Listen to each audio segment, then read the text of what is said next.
அம்மா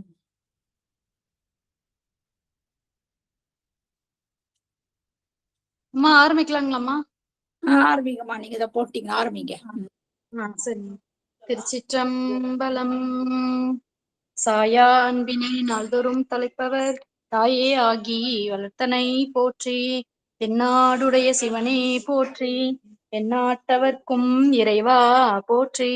காவாய் கனகத்திரளே போற்றி. கைலை மலையானே போற்றி போற்றி. குருவாழ்த்து. தெளிவு குருவின் திருமேனி காண்டல் தெளிவு குருவின் திருநாமம் செப்பல் தெளிவு குருவின் திருவார்த்தை கேட்டல் தெளிவு குருவுரு சிந்தித்தல் தானே தெளிவு குருவுரு சிந்தித்தல் தானே. பொன்னுசாமி ஐயா விநாயகர் பாடல் பாடுங்க ஐயா. நன்றியம்மா.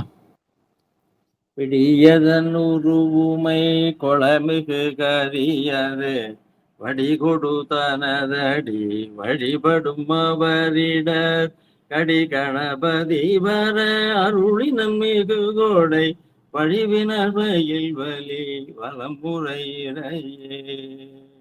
திருச்சிற்றம்பலம். புவனேஸ்வரி அம்மா நால்வர் தூதி பாடுங்கம்மா. புவனேஸ்வரி அம்மா.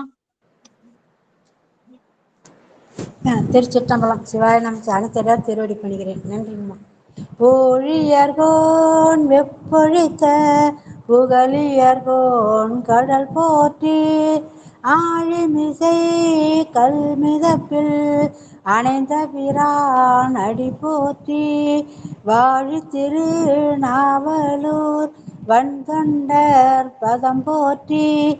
ஊழிமலி திருவாத ஊர திரு தாள் போற்றி. திருச்சிற்றம்பலம். சிவாய நம. நன்றிங்கம்மா. ஐயா நீங்க தொடங்கலாங்க ஐயா.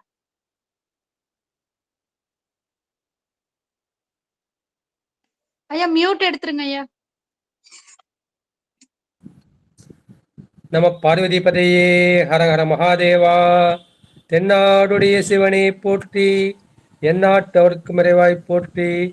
காவாய் கனக திரளே போற்றி. கைலை மலையானே போற்றி போற்றி.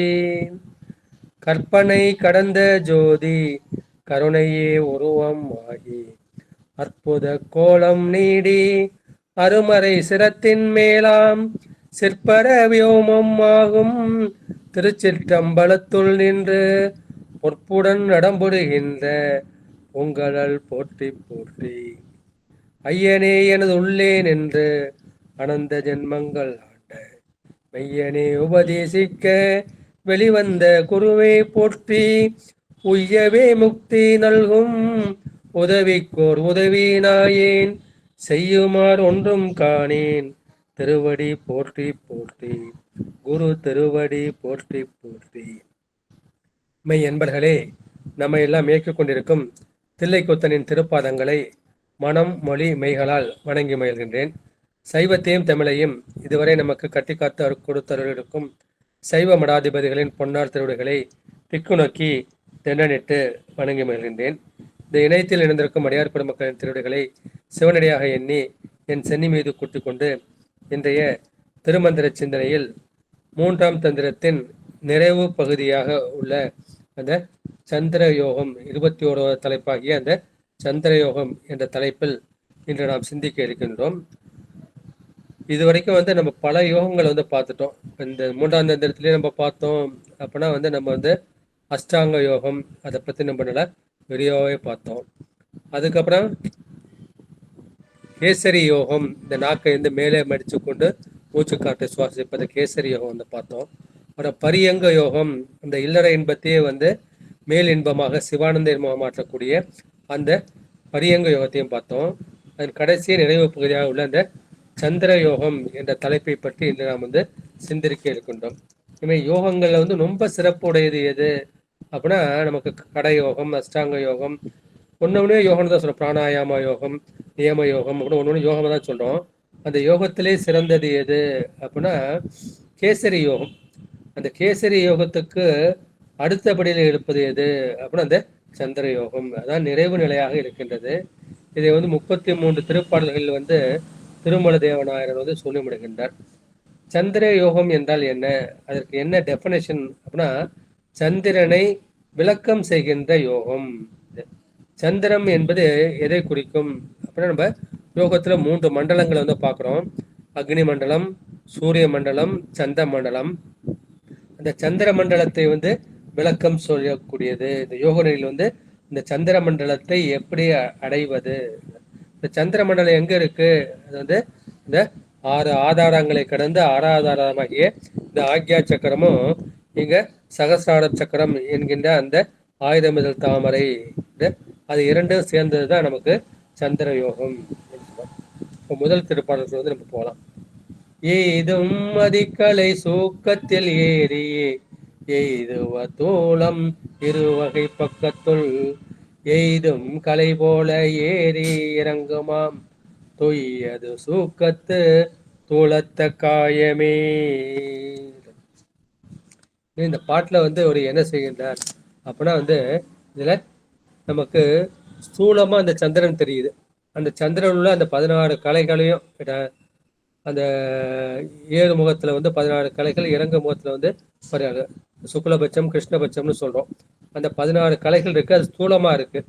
இங்க வந்து நம்ம சொல்றது சூக்குமமான அந்த சந்திர கலையின் இயல்பு என்ன என்பதை பற்றி திருமல தேவநாயனார் இந்த பாட்டில் வந்து உதர்த்துகின்றார். பார்க்கலாம். எய்தும் மதிக்கலை சூக்கத்தில் ஏறியே.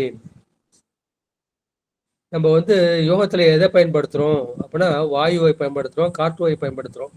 இங்க வந்து பிராணவாயுவை பயன்படுத்துறோம். எனவே அந்த பிராணவாயு எய்தக்கூடிய அந்த மதிக்கலை என்கின்ற அந்த சந்திரக்கலை அல்லது சந்திர நாடி. அந்த சந்திர நாடி வந்து நமக்கு இடப்பக்கமாக இருக்கின்றது. அது சந்திர நாடின் வழியாக சூக்கத்தில், சூக்கம் என்பது சூக்குமத்தை குறிக்கும். சூக்குமம் அல்லது நுட்பமாக மேல் ஏறியே, மேல் நுட்பமாக அது பூரிக்கப்பெற்று, முழுமையாக பூரிக்கப்பெற்று எய்துவ தூளம் இருவகை பக்கத்துள். அப்ப என்ன செய்யணும், அது மூச்சை வந்து இடவகலை வழியா இருக்கிறோம், இடது மூக்கு வழியா இருக்கிறோம், அல்லது சந்திர நாடி வழியா இருக்கிறோம். அதை நம்ம என்ன செய்யணும், பூரிக்கணும். இந்த நெஞ்சுக்குள்ள வந்து அது பூரிக்கணும். மூச்சு வந்து எவ்வளவு தூரம் மேக்சிமம் இழுக்க முடியுமோ அந்த மாதிரி இருக்கிறத வந்து பூரகம்னு சொல்றோம். இந்த இடகலை வழியாக பூரிக்கப்பட்ட இருவகை பக்கத்தில். அப்ப என்ன செய்யணும், 2 பக்கம் இருக்கு. ஒன்று வலப்பக்கம் வந்து பிங்களை என்கின்ற சூரிய நாடி, இடப்பக்கம் வந்து சந்திரகலை என்கின்ற அந்த சந்திரன் நாடி. அப்ப என்ன செய்யணும், அப்ப இந்த மூச்சு நம்ம இழுத்துட்டோம். அப்புறம் கொஞ்ச நேரம் என்ன பண்றோம், கும்பகோணம் உள்ள நிறுத்துறோம். நிறுத்திட்டு அப்ப வலநாடி வழியா நம்ம இதை வெளியே விடணும். வெளியே விடுவதே ரேசகம் என்று சொல்வார்கள். எனவே இடகலையால் பூரிக்கப்பெற்று உள்ளே முழுமையாக இழுக்கப்பெற்று பின்பு பிங்களையால் ரேசிக்கப்பட்டு வலது நாடி வழியாக சூரிய நாடி வழியாக இது வெளியேற்றப்பட்டு ரேசிக்கப்பட்டு, அப்ப 2 இருக்கு இல்லையா, சந்திரகலை சூரிய கலை, அதான் இருவகை பக்கத்து. இந்த சந்திரகலை சூரிய வகை இரண்டும் செய்யறது வந்து தூளமா செய்யறோம். செய்யறது நம்மளால உணர முடியும், மற்றவர்களால் உணர முடியும். இது வந்து தூளமாக இயங்குவது. நம்ம இருவகை பக்கத்து எய்தும் கலை போல் ஏறும் இறங்கும் அமர்நீ. என்ன செய்யறோம், தூளமாக இயங்குவது இது பூரகம் ரேசகம். இட நாடி வழியா உள்ள இழுக்கிறோம், அது பூரகம் அல்லது உள்மூச்சு. வலமூக்கு வழியா நம்ம வெளியே விடுறோம், அது ரேசகம் அல்லது வெளிமூச்சு. இதை பூரகம் ரேசகம். இந்த மாதிரி ஸ்தூலமாக உள்ளது இல்லாம சூக்கமாக இயன்றது. ஏன் இது படிப்படியா என்ன ஆகும், இந்த மூச்சு காற்று வந்து சூக்கமாக நம்மால் வந்து அந்த உணரப்படக்கூடிய அந்த தன்மையை இழந்து சூக்கமாக இயங்கும் இல்லையா. அந்த மாதிரி சூக்கமாக இயங்குகின்ற போது அதுதான் வந்து தூயது. அதனால் சூக்கத்து காவித்த காயமே. இந்த மாதிரி நீங்க பண்ணீங்கன்னா துய்யது சுக்கத்து தூளத்த காயமே. இந்த மாதிரி பண்ண அந்த மூச்சு காத்து என்ன ஆகும், அது வந்து தூய்மையாக மாறிவிடும், அது வந்து சுத்திகரிக்கப்பட்டுவிடும், புனிதமாகிவிடும், தூய்மையாக மாறிவிடும். அது சூக்கத்து தூளத்த காயமே. இந்த காயம் வந்து தூளமாக தான் இருக்கு. காயமே இது பொய்யடா வெறும் காற்றடைத்த பையடா என்ற சித்தர்கள் வந்து சொல்லுவாங்க. இப்போ இந்த காயம் எப்படி இந்த உடம்பு இருக்க அது என்ன ஆகும் அப்படின்னா உடல் வந்து நெடுங்காலம் இது வாழ்நாள் நீட்டிக்கும் என்ற கருத்தை வந்து இந்த பாட்டுக்கு பத உரையா சொல்றாரு.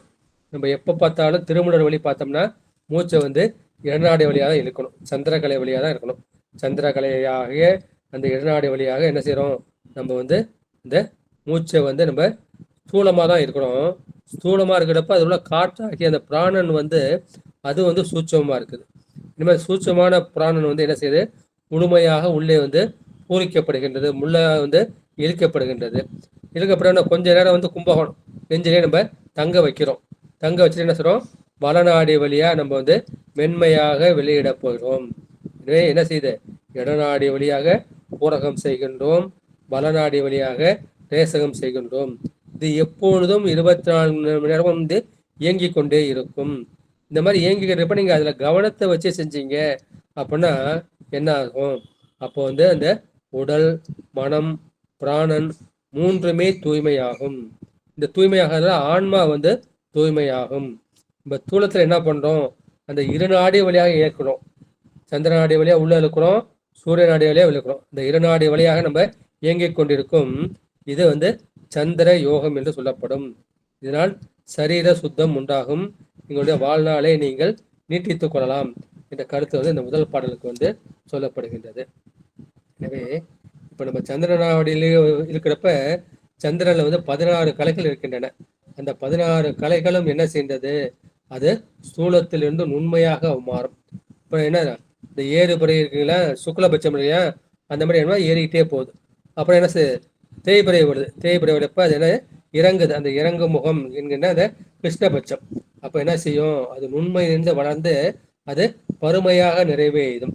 அப்புறம் பருமையிலிருந்து தேய்ந்து தேய்ந்து என்ன செய்யும், அது நுண்மையாக ஒடுங்கும். எனவே வளர்பிறை தேய்பிறை அந்த இருவகை பக்கத்து எய்து தூளம் இருவகை பக்கத்துனா அந்த தேய்பிறை வளர்பிறை சுக்லபட்சம் கிருஷ்ணபட்சம் என்ற அந்த இருவகை பக்கத்திலும் அது அவ்வாறு மாறுகின்றது. அது போல இந்த உடலில் உள்ள ஒரு சந்திரமண்டலம் இருக்கு, வெளியில ஒரு சந்திரமண்டலம் இருக்கு. இந்த சந்திரன் நம்ம கண்ணால பாக்குறோம், அது 15 நாள் வளருது, 15 நாள் தேயுது. அது போல இந்த உடம்பில் உள்ள சந்திர மண்டலத்தின் ஆற்றல்களும் என்ன செய்யும், முதல்ல நுண்மையா இருக்கிறது பௌர்ணமி பருமையா மாறுது. பருமை என்ன செய்யுது, அந்த பருமையிலிருந்து தேய்பிடிக்க அமாவாசைக்கு வரப்ப என்ன செய்யுது, அது தேய்ந்து நுண்ணுடம்பில் ஒடுங்கும். இப்போ ஸ்தூல உடம்பு இருக்கு, ஸ்தூல உடம்புக்குள்ளார அந்த சூக்கும உடம்பு இருக்கு, அந்த சூக்கும உடம்பில் வந்து இது ஒடுங்கும் என்ற கருத்தை தான் இந்த பாட்டில் வந்து சொல்லியிருக்கிறார். எனவே நம்ம முக்கியமானது வந்து அந்த நுண்ணுடம்பாகி அந்த சூக்கும உடம்பு. இந்த சூக்கும உடம்பு தான் என்ன ஆகும், நம்முடைய வந்து முக்தி பெறும் வரைக்கும், பரமுக்தி என்கின்ற சாயுஜ முக்தி பெறும் வரைக்கும் அந்த சூக்கும உடம்பு அப்படியே தான் இருக்கும். மேலோட ஸ்தூல உடம்பு தான் மாறிக்கிட்டே இருக்கும். எனவே அந்த சூக்கும உடம்பை எப்படி வளர்க்கிறது என்பதை இந்த பாட்டில் வந்து திருமல தேவநாயனார் சொல்லியிருக்கின்றார் என்று சொல்லி அடுத்து 2வது பாடு. ஆட்டதாங்களை ஆதித்தன் சந்திரன் ஆறு நலங்கினார் ஞாலம் கவர்கொள பேராம் கலைமுற்று பெருங்காலி இரட்டு மாற கதிர்கொள்ளு மற்றங்கி கூடவே. நீ வந்து இந்த பாட்டுல என்ன சொன்னாரு, நம்ம வளநாடுல வந்து சூரியகலை இருக்கு, இடநாடுல வந்து சந்திரகலை இருக்கு. அந்த சூரிய கலையை நீ என்ன பண்ணணும், அந்த சந்திரகலை வழியாகவே செலுத்துவதால் என்ன பயன் விளையும் என்பது இங்க அறிவுபூர்வமாக சிந்தனை பூர்வமாக உணர்வு பூர்வமாக அவர் வந்து விளங்குகின்றார். 6 தாம் கலை, 6 × 6 வந்து 12. அந்த 12 கலைகளை உடைய 6ஆம் கலை ஆதித்தன். ஆதித்தன் என்பது சூரியனுக்குள்ள ஒரு பெயர். எனவே 12 கலைகளுடைய அந்த சூரியனை சந்திரன் ஆறா நலங்கினார் ஞானம் கவல் கொள்ள. அது என்ன செய்யணும், அது இந்த சூரியனை வந்து சந்திரன் வழியாகும்படி இடராசி வரும்படி அது தானா நடக்காது. நீ என்ன செய்யணும், அது வருந்தி பயிற்சி செஞ்சணும். அந்த மாதிரி பயிற்சி செய்து முயற்சி செய்து கொள்ளும் போது அப்ப என்ன செய்யும், அந்த பிராணவாயுவில் நம்ம இழுக்கின்ற மூச்சுல பிராணவாயு இருக்குது. அந்த பிராணவாயில் வந்து இடகளையும் பிங்களையும் இடகலையில வந்து உங்களுக்கு 16 கலைகள் இருக்கின்றது. சந்திரகலையில வளக்கலையில வந்து 12 கலைகள் இருக்கின்றது. துவாதச ஆதித்யர்கள் சொல்ல முடியா, அந்த 12 ஆதித்யர்கள் 16 12. அப்புறம் அக்னி கலைகள், அக்னி கலைகளை சில புத்தர்கள் வந்து 10ன்னு சொல்றாங்க, இன்னொன்று வந்து 64 சொல்றாங்க. எனவே இப்ப என்ன செய்யறோம், அந்த 12 கலைகளை உடைய அந்த சூரியனை வளநாடிய வழியா அந்த இப்ப மூச்சு இருக்கிறோம், இது வழியா வர்றோம், மறுபடியும் மூச்சு எப்படி போறோம், இப்படிதான் இழுக்க போறோம். அந்த மாதிரி இழுக்கிறப்ப என்ன செய்யும், அந்த பிராணவாயுவில் இடகலையாகிய அந்த 16 சந்திர கலைகளும் பிங்கலையாகிய அந்த சூரிய நாடியில் வந்து 12 சூரிய கலைகளும் இந்த 64 அக்னி கலைகளும் அது முழுதையும் என்ன செய்யும், இந்த சந்திரனே வாங்கி கொள்ளும், அது சந்திரனே வாங்கி கொள்ளும் என்ற கருத்தை வந்து இந்த பாட்டுல வந்து சொல்லியிருக்கின்றார்கள். இந்த என்ன சூரிய கலையை நீங்க என்ன பண்ணும், சந்திர நாடி வழியாக இயக்கினால் அப்ப என்ன செய்யும், இடநாடி பிங்கள நாடி, அந்த இடநாடியில் உள்ள 16 கலைகள், வடநாடியில் உள்ள 12 கலைகள் அது எப்போதும் பிறனோடு சேரும். அப்ப இங்க வரப்ப என்ன செய்யும், அந்த நடுநாடு ஆகிய அந்த அக்னி கலை வரும், அந்த அக்னி கலையில் உள்ள 64 கலைகளை செய்யும். எனவே சந்திர யோகம் செய்தால் என்ன செய்யும், அந்த எல்லா கலைகளும், சந்திர கலைகள் 16, சூரிய கலைகள் 12, அக்னி கலைகள் 64 எல்லாமே வந்து ஒரே வழியாக இந்த ஆக்யா சக்கரம் இதுதான் வந்து நமக்கு சந்திர மண்டலத்துக்கு ஆதாரமாக இருக்கும், அங்கே வந்து ஒருப்படும் என்ற கருத்தை சொல்கிறார். இந்த போன பாட்டுல வந்து அந்த அண்டத்தில் உள்ள சந்திரனை சொன்னாரு, இந்த பிண்டத்தில் உள்ள சந்திரனை சொன்னாரு. ரெண்டுலையுமே அந்த சந்திர மண்டலம், வெளியில சந்திர மண்டலத்தை என்ன செய்யணும், இந்த பிண்டத்தில் உள்ள சந்திர மண்டலத்துக்கு நாம் பயனாக்கி கொண்டால் இந்த உடல் நெடுங்காலம் வாகும்னு சொன்னாரு.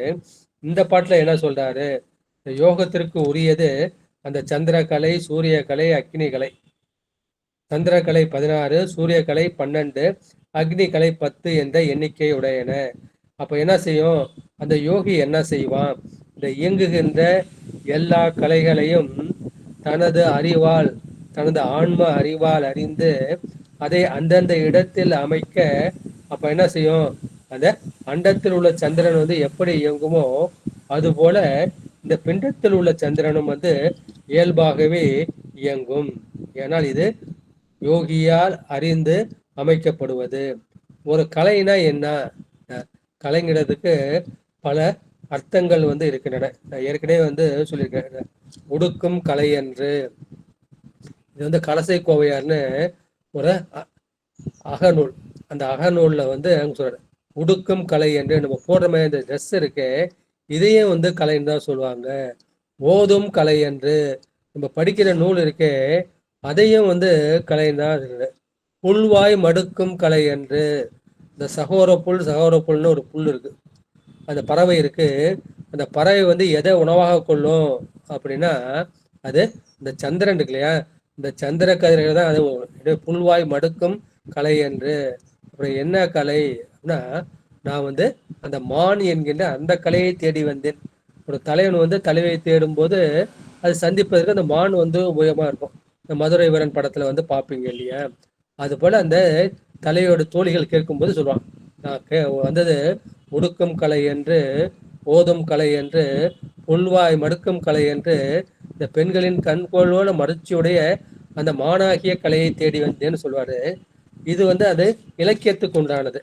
இதுல உள்ள கருத்து என்ன அப்படின்னா, இங்க இடத்துல கலைங்கிறது வந்து ஒரு மூச்சை வந்து உள்ள இருக்கிறோம், அது வந்து பூரகம், அது கொஞ்ச நேரம் வந்து நிறுத்துறோம், அது கும்பகம், பின்னாடி வந்து வெளிவிடுறோம். இது வந்து பூரகம், கும்பகம், ரேசகம், இந்த மூன்றும் சேர்ந்ததுதான் யோகத்தில் வந்து ஒரு கலை என்று சொல்லப்படும். அப்போது என்ன செய்யறான் பெருமான் வந்து பெருமான் அது சொல்லி காட்டியபடி என்ன செய்யறான், அந்த இடநாடி வழியா இழுக்கிறான், இழுத்து என்ன செய்யறான், இந்த இடைவெளி, இந்த இடையில கொஞ்ச நேரம் வந்து நிப்பாட்டான். 3ஆம் பாட்டுல வருது பாருங்க, ஏகின்ற அக்கலை எல்லாம் இடைவெளி, இதுதான் இந்த இடைவெளி, ஆக்கியா சக்கரம் இல்லையா, அதான் இந்த இடைவெளி. அங்கதான் அவன் கும்பகன் வந்து பண்றான். எனவே அந்த இடைவெளிங்கிறது நடுநாடி. அப்ப என்ன செய்யறான், அந்த யோகியின் தன்மையை, அந்த யோகத்தில் கொல்லப்படுகின்ற அந்த சந்திரன், சூரியன், அக்னி என்கின்ற அந்த 3 கலைகளையும் அந்த இடநாடி, பிங்கள நாடி, சுழுமுனை நாடி என்ற அவற்றில் இயங்கக்கூடிய அந்த பிராணவாயுவையும் இவன் எங்கே நிப்பாட்டுறான், இந்த இடத்துல வந்து அவன் நிப்பாட்டுறான். அந்த மாதிரி நிப்பாட்டுறதுனால அவனுக்கு அந்த சந்திரனுக்கு உண்டான அந்த 16 கலைகளுக்கு உண்டான சக்தி, சூரியனுக்கு உண்டான அந்த 12 கலைகள் உள்ள சக்தி, இந்த அக்னிக்கு உண்டான அந்த 64 கலை உள்ள சக்தி எல்லாமே இந்த இடத்துல வந்து அவனுக்கு ஒடுங்கும். எனவே அந்த சூரிய கலை, சந்திரகலை, அக்னி கலை அந்த மூன்றுக்கும் உரிய 16 கலைகள், 12 கலைகள், 64 கலைகளின் பயன்கள் வந்து இந்த பாட்டில் வந்து சொல்லப்பட்டிருக்கின்றது. எனவே இந்த சூரிய காலையே நம்ம என்ன பண்றோம், சந்திரநாடி வழியா இயக்குறோம். அந்த மாதிரி இயக்கிறப்ப எல்லா கலைகளும் வந்து அவனுக்கு பயன்படும். எந்த கலையும் வந்து வீணா போகாது, மூச்சு வழியா அது வீணா போகாது. நமக்கு வந்து ஒவ்வொரு மூச்சுக்கும் 4 அங்குலம் நஷ்டமாகுது. ஆனா அவன் எல்லா கலையும் வந்து அவன் இடத்துல அவன் பயன்படுத்துகின்றான் என்ற கருத்தை வந்து இந்த பாட்டுல சொல்லியிருக்கின்றார்கள். மூன்றாவது வந்து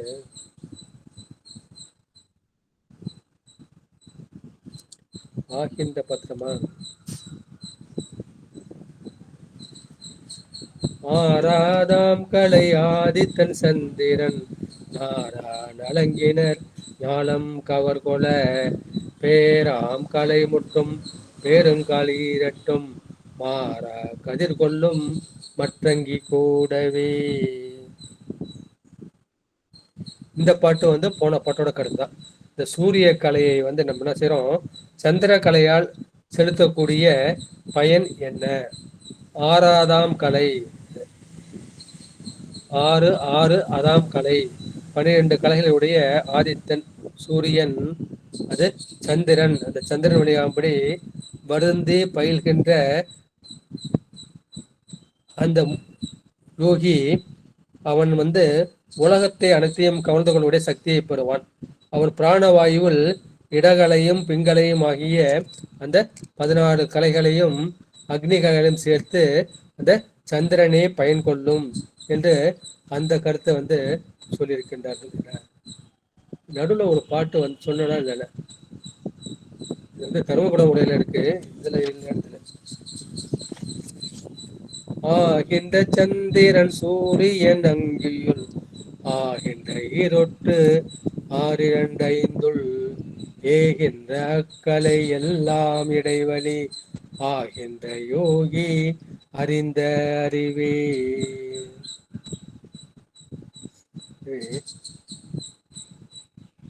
ஆகின்ற சந்திரன் அந்த யோகத்திற்கு ஆகின்ற அந்த சந்திரகலை, சூரியன் அந்த சூரிய கலை, அங்கி அக்னி கலை, இவை வந்து முறையே நான் சொன்ன மாதிரி சந்திரகலை 16, சூரியகலை 12, அக்னி கலை 10, ஈரட்டோடு 2 5 இந்த 10 என்னும் எண்ணிக்கையில் ஏகின்ற அக்கலை எல்லாம், அந்த இயங்குகின்ற அந்த எல்லா கலைகளையும் இடைவெளி அந்த யோகி என்ன செய்கின்றான், அந்த இடைவெளியாகிய இந்த ஆக்யா சக்கரத்தில் அந்த சுழுமுனை நாடியில் அறிவால் அமைக்கின்றான்.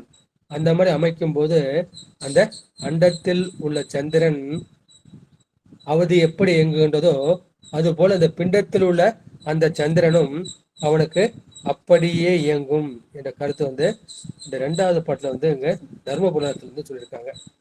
அடுத்த 4வது பாட்டு, 10 2 பகலோன் உயர்கலை 10 உயர்கலை பால்மதி ஒத்த நலங்கியோர் 8 உயர்கலை அத்திரன் நின்றமை ஆய்ந்து கொள்வீரே. கலைகள் என்று மொத்த தொகையையும் இந்த பாட்டுல வந்து சொல்லியிருக்கின்றார். இந்த சூரியகலை எப்படி 10 2, இது சூரியகலை வந்து 12, அதன் நீளமும் வந்து 12, அதன் 10 2 பகலோன் உயர்கலை சூரியகலை வந்து 12 ஆகும்.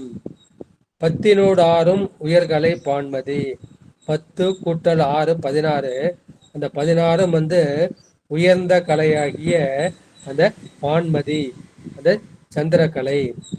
ஒத்தனல் அங்கியோடு 8 உயர்கலை 8 64, எனவே அக்னிகளை 64 ஆகும். அத்திரம் நின்றமை ஆய்ந்து கொள்வீரே. இந்த மாதிரி சூரியகலை 12 ஆகவும் சந்திரகலை 16 ஆகவும் அக்னிகலை 8 64 ஆகவும் நின்றமையை நீங்கள் ஆராய்ந்து அறிந்து உங்களுடைய அனுபவம் ஆக்கிக் கொள்ளுங்கள். எனவே அந்த ஏனைய கலைகள் எல்லாம், சூரிய கலை, அக்னி கலை எல்லாமே அந்த சந்திர கலையில் வந்து சூக்கமாக இருக்கின்றது. ஆனா இந்த யோகி எப்படா ஸ்தூலமா செலுத்துறான். இப்ப இந்த மூச்சு வழியா மூச்சு இழுக்கிறான், இங்க விடுறான், மறுபடியும் இங்க இழுக்கல, மறுபடியும் இங்க சந்திர கலையிலே இழுக்கலாம். அந்த மாதிரி செலுத்தும் இந்த சந்திர யோகத்தின் இலக்கணத்தில் நீங்க என்ன செய்யணும், அந்த வகையையும் தொகையும் சொல்லியிருக்கிறார். எனவே மறுபடியும் அதே தான் வருது. ஏன்னா சந்திரகலை வந்து 16, சூரியகலை 12, அந்த அக்னிகலை 64. அந்த அவற்றையும் எல்லாவற்றையும் என்ன செய்கின்றான் இந்த யோகி வந்து தன்னுடைய சந்திர கலையாக. ஏன்னா யோகம் செய்யறப்ப உடம்பு வந்து வெப்பமாகும். இந்த வெப்பத்தை தணிப்பதற்காக இவன் என்ன செய்வான், எல்லாத்தையுமே சந்திரகலையா வந்து மாற்றிக்கொள்வான் என்ற கருத்தை வந்து இந்த பாட்டை வந்து சொல்லியிருக்கின்றார்கள்.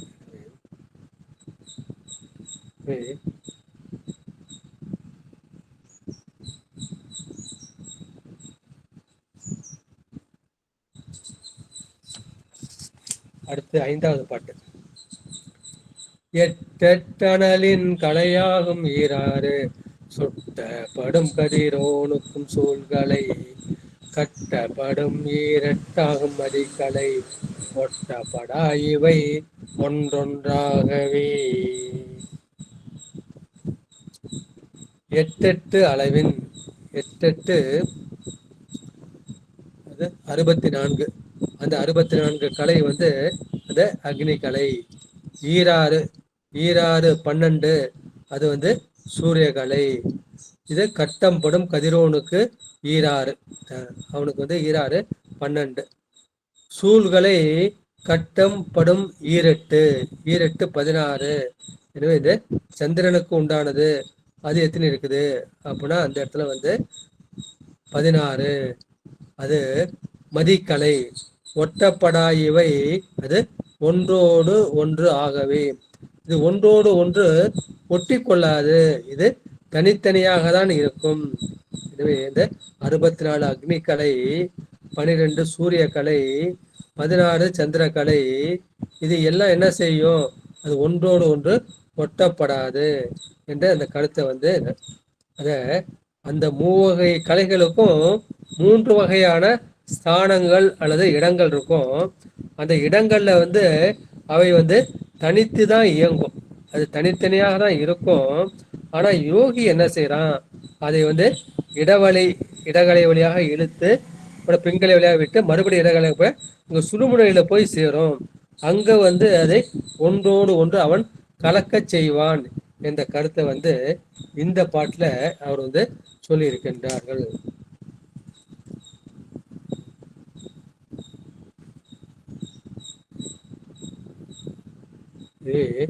அந்த அக்னி கலைக்கு 64, சூரிய கலைக்கு 12, சந்திர கலைக்கு 16 என்று சொல்லப்பட்ட அந்த கலைகளை அது ஒன்றுக்கு உரியதை மற்றொன்றுக்கு ஆகுமாறு பொருத்துதல் கூடாது.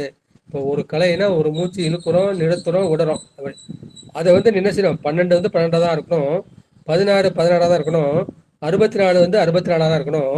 அதை மற்றொன்றுக்கு வந்து நீ வந்து மாற்றக்கூடாது, அது மற்றொன்றுக்கு ஆகுமாறு நீ பொருத்தக்கூடாது. அதனால வந்து தீங்கு விளையும் என்ற கருத்தை வந்து இந்த பாட்டுல வந்து சொல்லியிருக்கின்றார்கள். அடுத்து 6வது திருப்பாட்டு.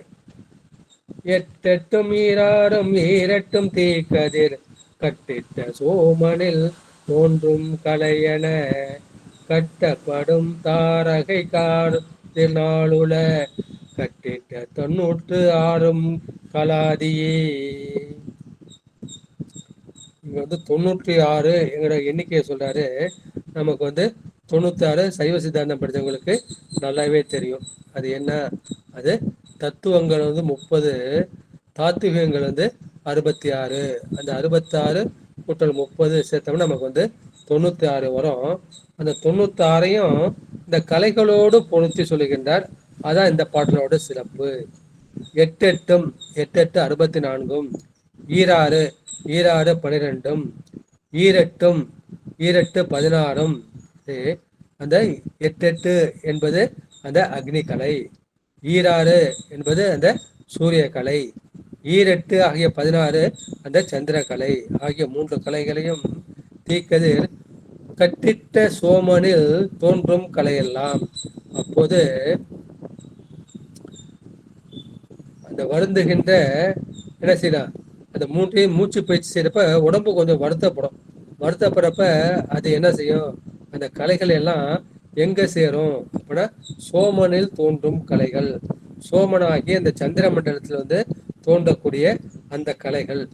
ஆக மொத்தம் அந்த 64 அக்னிகலை, அப்புறம் 16 வந்து சந்திரகலை, 64 ஒரு 16 அப்படின்னு சேர்த்தோம்னா 70 80 ஆயிடும். அது கூட வந்து 12 சூரியகலை அப்படின்னா 92. இப்போ 92 தானே வருது, பாக்கி 96க்கு 4 எங்க போறீங்க அப்படின்னா அது கதிர் நாளுல கட்டப்படும் தாரகை கதிர் நாளுல. தாரகை என்பது அந்த நட்சத்திரங்களை வந்து குறிக்கும். தாரான்னு வடமொழில வந்து சொல்லுவாங்க. அது நட்சத்திரங்களுக்கு உண்டான கலைகள் வந்து நாளுல வட்டம் படும் தாரகை கதிர் நாளுல. அப்ப நட்சத்திரத்துக்கு உண்டான கலைகள் 4 இருக்கின்றன. அதையும் அந்த யோகி சேர்த்துக்குவான்.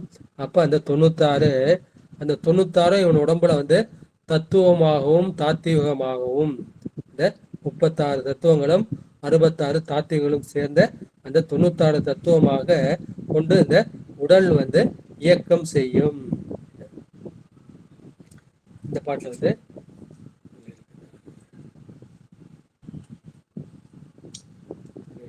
அக்னிக்கு வந்து 64, சூரியனுக்கு 12, சந்திரனுக்கு 16 என கலைகள் வந்து வரையறுக்கப்பட்ட சொல்லியிருக்கின்றது. இது இல்லாம அதிகமா ஒரு நட்சத்திர கலை என்று 4 சொல்லப்படுகின்றது. அவற்றின் கூட்டுத்தொகை 96 ஆகும். இந்த 96 கலைகளையும் நம்ம எப்படி அது 30 தத்துவமாகவும் 66 தாத்துவம் சேர்த்து 96ஆக நம்ம சைவ சித்தாந்தத்தில் கொள்ளுகின்றோம் என்ற கருத்தை வந்து இந்த பாட்டுல வந்து சொல்லியிருக்கின்றார்கள். அடுத்து 7வது திருப்பாட்டு. எல்லா கலையும் இடைபிங்களை நடு சொல்லா நடுநாடி ஓடே தொடர் மூலம் சொல்லா எழுப்பி சிரத்துடன் சேர்த்ததால் நல்லா திருவடி நன்னி நின்றாரே.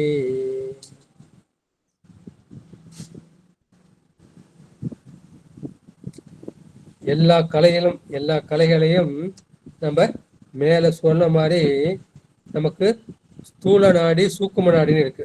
ஸ்தூல நாடியில வந்து சந்திர நாடி சூரிய நாடி இருக்கு, சூக்கும நாடி வந்து அந்த சுருமனை நாடி. எனவே அந்த எல்லா கலைகளையும் மேற் சொன்னவாறு அந்த ஸ்தூல சூக்கும நாடின் வழியாக என்ன செய்யணும், அந்த அமிர்தம் வந்து கீழே போகக்கூடாது. அந்த கீழே போகாத வண்ணம் தடுத்து என்ன செய்யணும், அந்த சூட்சும சந்திரக்கலையின் வழியாக மேல் எழுப்பினால் நம்ம எங்க போகலாம், இங்க வந்து நம்ம திருவடியை வந்து நாம் அடையலாம் என்ற கருத்தை வந்து சொல்லியிருக்கின்றார்கள். இந்த பாட்டு போகலாம். எல்லா கலைகளையும் இடை பிங்களை நடு, இடநாடி பிங்கள நாடி இவற்றின் நடுவில் செல்லக்கூடிய அந்த சுழுமுனையாகிய அந்த சூட்சும நாடி, இது வழியாக என்ன செய்யணும், தொடர்ந்து உள்ள கூடே தொடர் மூலம் அது தொடர்ந்து செல்லும்படி அப்படின்னா செய்யணும். அப்போ செல்லும்படி அந்த மேல் நோக்கி இப்போ பார்த்தோம் இல்லையா, ஊர்த்துமா போகணும், மேல்முகமா போகணும், கீழ்முகமா வந்து அது போகக்கூடாது. அது செல்லா எழுப்பி அதை செல்லும்படி அதை மேல் எழுப்பி சிரத்துடன் சேர்த்ததால், சிரம் என்பது இந்த தலையை குறிக்கும்.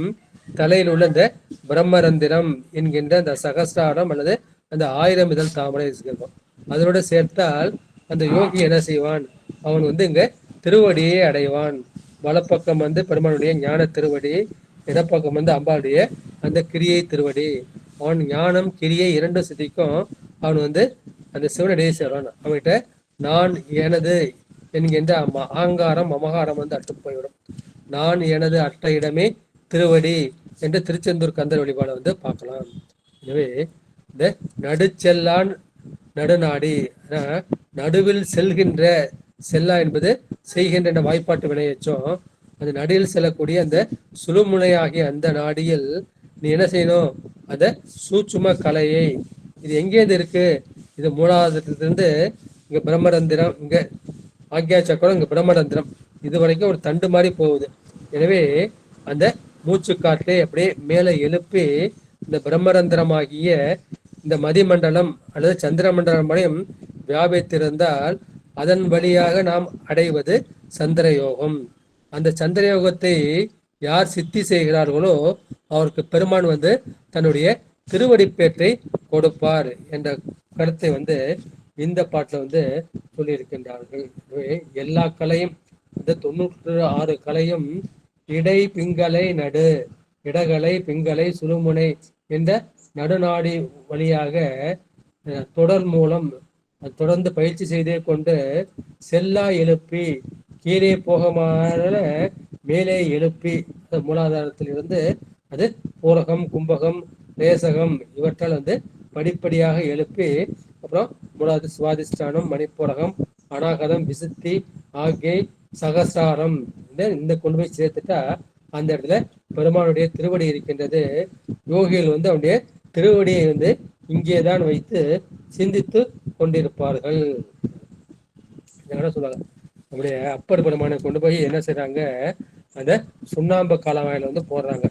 அந்த மாதிரி போறப்ப பெருமான் அப்பர் பெருமான் என்ன செய்யறாருன்னா தன்னுடைய நினைவை எங்க வச்சுக்கிறாருன்னா இங்க உச்சந்தலையில வச்சிருக்காரு. இங்க உச்சந்தலையில தான் பெருமானுடைய திருவடி இருக்கின்றது. இங்கதான் சந்திர மண்டலம்.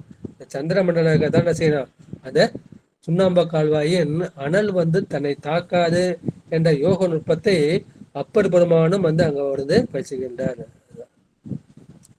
அவருக்கு அங்க குளிர்ந்ததாக அவர் அதை அனுபவித்தார் பாட்டை நம்ம திருமலையில பார்த்திருக்கோம். அடுத்து 8வது திருப்பாட்டு. அங்கியில் சென்ன கதிரண்ட அட்டத்து தங்கிய தாரகை ஆகும் சசிபானு, பங்கிய தாரகை ஆகும் பறையோலி, தங்கு நவசக்கரம் ஆகும் தரணிக்கு. அங்கியில், அங்கி என்பது அக்னியை குறிக்கும், தீயை குறிக்கும். அந்த அக்னி என்கிற அக்னி கலையில், அந்த 64 கூட அந்த அக்னி கலையில் சின்ன கதிர் 2 ஆட்டத்து சந்திரன் சூரியன் என்ற அந்த 2 கலைகள், சந்திர கலைகள் 16, சூரிய கலை 12. எனவே அது 2ம் தங்குவதால் என்ன செய்யணும், தாரகை ஆகும். அவற்றோடு அந்த நட்சத்திர கலைகள் 4ம் சேர்ந்து தோன்றும். இது ஒரு வரி. அடுத்து சசி. சசி என்பது சந்திரனை குறிக்கும். பெருமானுக்கு சந்திரசேகரன், சசிதரன் என்று பெயர் உண்டு. சசி என்பது சந்திரனை குறிக்கும். பானு, பானு என்பது சூரியனை குறிக்கும். எனவே சசி ஆகிய சந்திரன், பானுவாகிய அந்த சூரியன், ஆகும் பறையொலி அவற்றின் கூறுகளாகிய அந்த நட்சத்திரம் என்ற சொல்லப்படும் எல்லாமே யாரோட ஒளி அப்படின்னா அது பறை ஒளி. என் தாயாகிய அந்த சக்தியின் பறை ஒளி, அந்த ஒளி பகுதிகளே. அதனால இவை எப்ப ஆகும், தங்கு நவ சக்கரமாகும் தரணிக்கு. இவை என்ன செய்யும், இது எல்லாம் சேர்ந்து அது பிரணவமாக மாறும், ஓங்காரமாக மாறி அவனுக்கு என்ன ஆகும், நவச்சக்கரமாகும். அது நவ மண்டலமாக 9 மண்டலமாக இது மாறும் என்ற கருத்தை இந்த பாட்டுல சொல்லியிருக்கின்றார்கள்.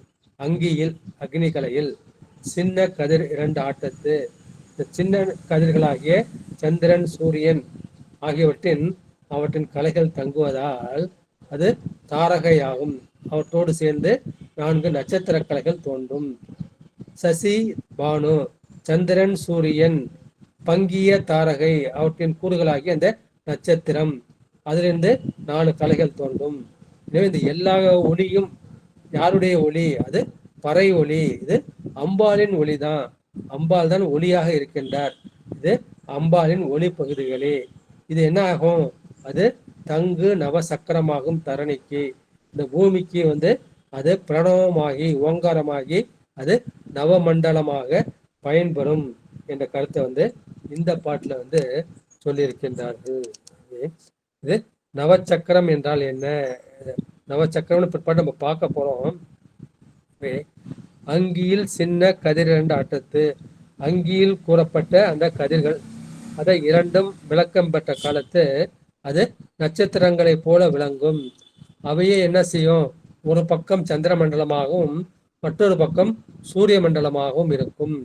அது எப்படி இருக்கும்? அவன் யோகிக்கு வந்து இங்க பிரம்மரந்திரம், இங்கதான் வந்து அவன் வந்து தாரணை தியானம் பண்ணிக்கிட்டு இருப்பான். அந்த பிரம்மரந்திரம் என்கின்ற அந்த சகசிராரத்தில் அது கூட்டமாக விளங்கும். இந்த அமாவாசை இடத்துல எப்படி நட்சத்திரத்தை பார்க்குமோ அது போல எண்ணற்ற நட்சத்திரங்கள் வந்து அந்த நட்சத்திர தொகுதிகள் வந்து இவன் சகசிராரத்தில் இருக்கும். ஆனா இது எல்லாமே எதை சேர்ந்தது? இதெல்லாம் பராசக்தியின் ஒளியாக இருக்கும். இது பூமியில் உள்ளவர்களுக்கு நவச்சக்கரமாக பயன்படும். அடுத்த பாட்டு.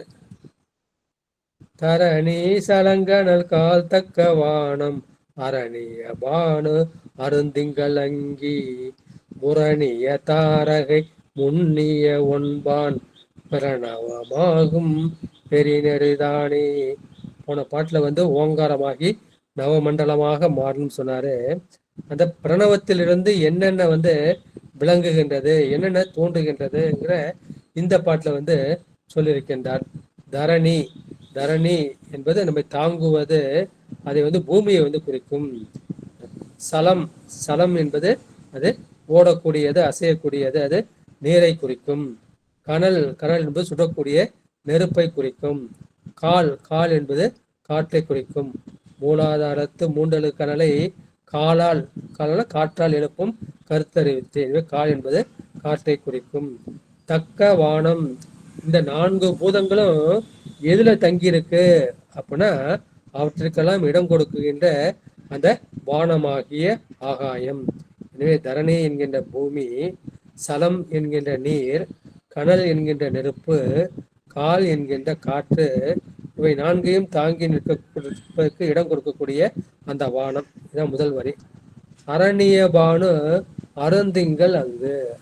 அரணிய, அரணியன அது அழகிய, அழகிய பானு, பானு என்பது சூரியன். அருந்திங்கள் நமக்கு அருமையான அந்த சந்திரன். அங்கி, அங்கி ஆகிய அக்கினி.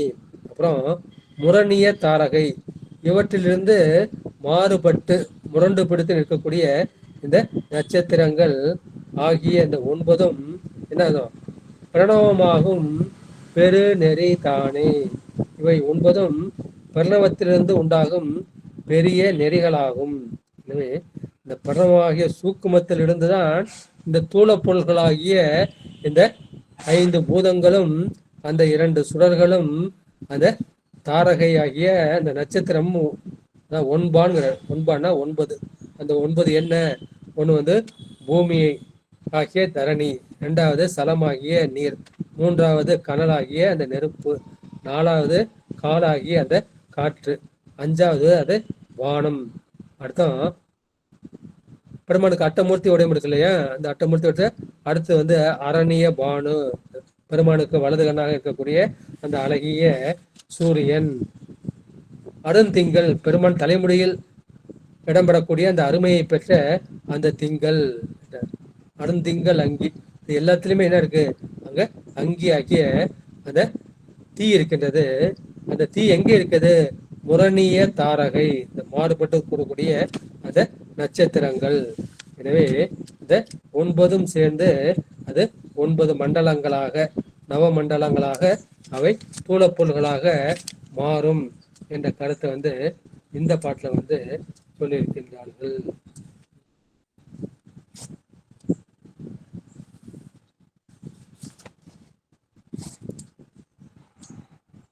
ஐயா அந்த 9 மட்டும் சொல்றேன், சரியான்னு மட்டும் பாருங்க ஐயா. சொல்லுங்க. பூமி, நீர், நெருப்பு, காற்று, வானம், சூரியன், சந்திரன், அப்புறம் தீ நட்சத்திரமாங்க ஐயா. 8வது என்னது? சரிங்க. சரி, வானத்துல வந்து சில தீ தோணும்ல, இந்த வால் நட்சத்திரம் சொல்லுவாங்க இல்லைங்களா? அதான் இந்த மாதிரி தீன்னு சொல்றாரு. அது இல்லாம நட்சத்திரம் வந்து தனியா பிடிக்கிறார். அதான் 9ஆக. இந்த 9க்கும் காரணம் என்ன இருக்குது? எல்லாத்துக்கும் அது பிரணவம் காரணம். பிரணவத்துக்கு காரணம் வந்து அம்பாள் என்ற கருத்து வந்து இந்த பாட்டுல வந்து சொல்லியிருக்கின்றார்கள். எனவே இந்த பிரணவ யோகம் இப்ப நம்ம பார்க்கறது சந்திர யோகம். ஏற்கனவே பிரணவ யோகம் என்ற நாத யோகத்தை பார்த்திருக்கோம். அந்த பிரணவ யோகம் என்கின்ற அந்த நாத யோகத்துல ஒரு பெரிய நெறி இருக்கின்றது. அந்த பெரிய நெறியில வந்து என்ன இருக்கின்றது? அதுல வந்து பிருத்திவி, அப்பு, தேயு, வாயு, ஆகாயம், நிலம், நீர், நெருப்பு, காற்று, ஆகாயம். அப்புறம் இந்த சந்திரன், சூரியன். அப்புறம் நம்ம பார்க்குற அக்னி வந்து பூமியில பார்க்குறோம். அங்க வானத்துல இருக்கக்கூடிய அந்த அக்னி அது. அப்புறம் நட்சத்திரம் ஆகிய நவமண்டலங்கள் 9 மண்டலங்களை உடையது. இந்த 9 மண்டலங்களுக்கும் ஆதாரமாக இந்த சந்திர யோகம் தான் இருக்கின்றது என்று சொல்லியிருக்கிறது. ஒன்னும் வந்து ஒரு வட்டமாக இருக்கும், அதான் ஒன்பான் வட்டம் என்று சொல்லியிருக்கின்றார்கள். இது பூதத்தி ஒண்ணு இருக்கின்றது. இந்த பூதத்திக்கு இல்லாத வேற ஒரு தீ இருக்கின்றது. இதை வந்து அழலும் தீ, அழலா தீ என்று நம்முடைய திருமலர் வந்து ஒண்ணு வந்து அடங்கக்கூடிய தீ. இப்போ பூமியில நம்ம நெருப்பு எழுப்புறோம், அது என்ன செய்யும்? கொஞ்ச நேரம் சென்று அது அணைஞ்சு போயிடும். ஆனா இன்னொரு என்ன இருக்குது? அது வானத்துல எப்பயும் வந்து அது எரிஞ்சுக்கிட்டே இருக்கு. அதை வந்து அழலாத்தி என்று சொல்லி இருக்கின்றார்கள்.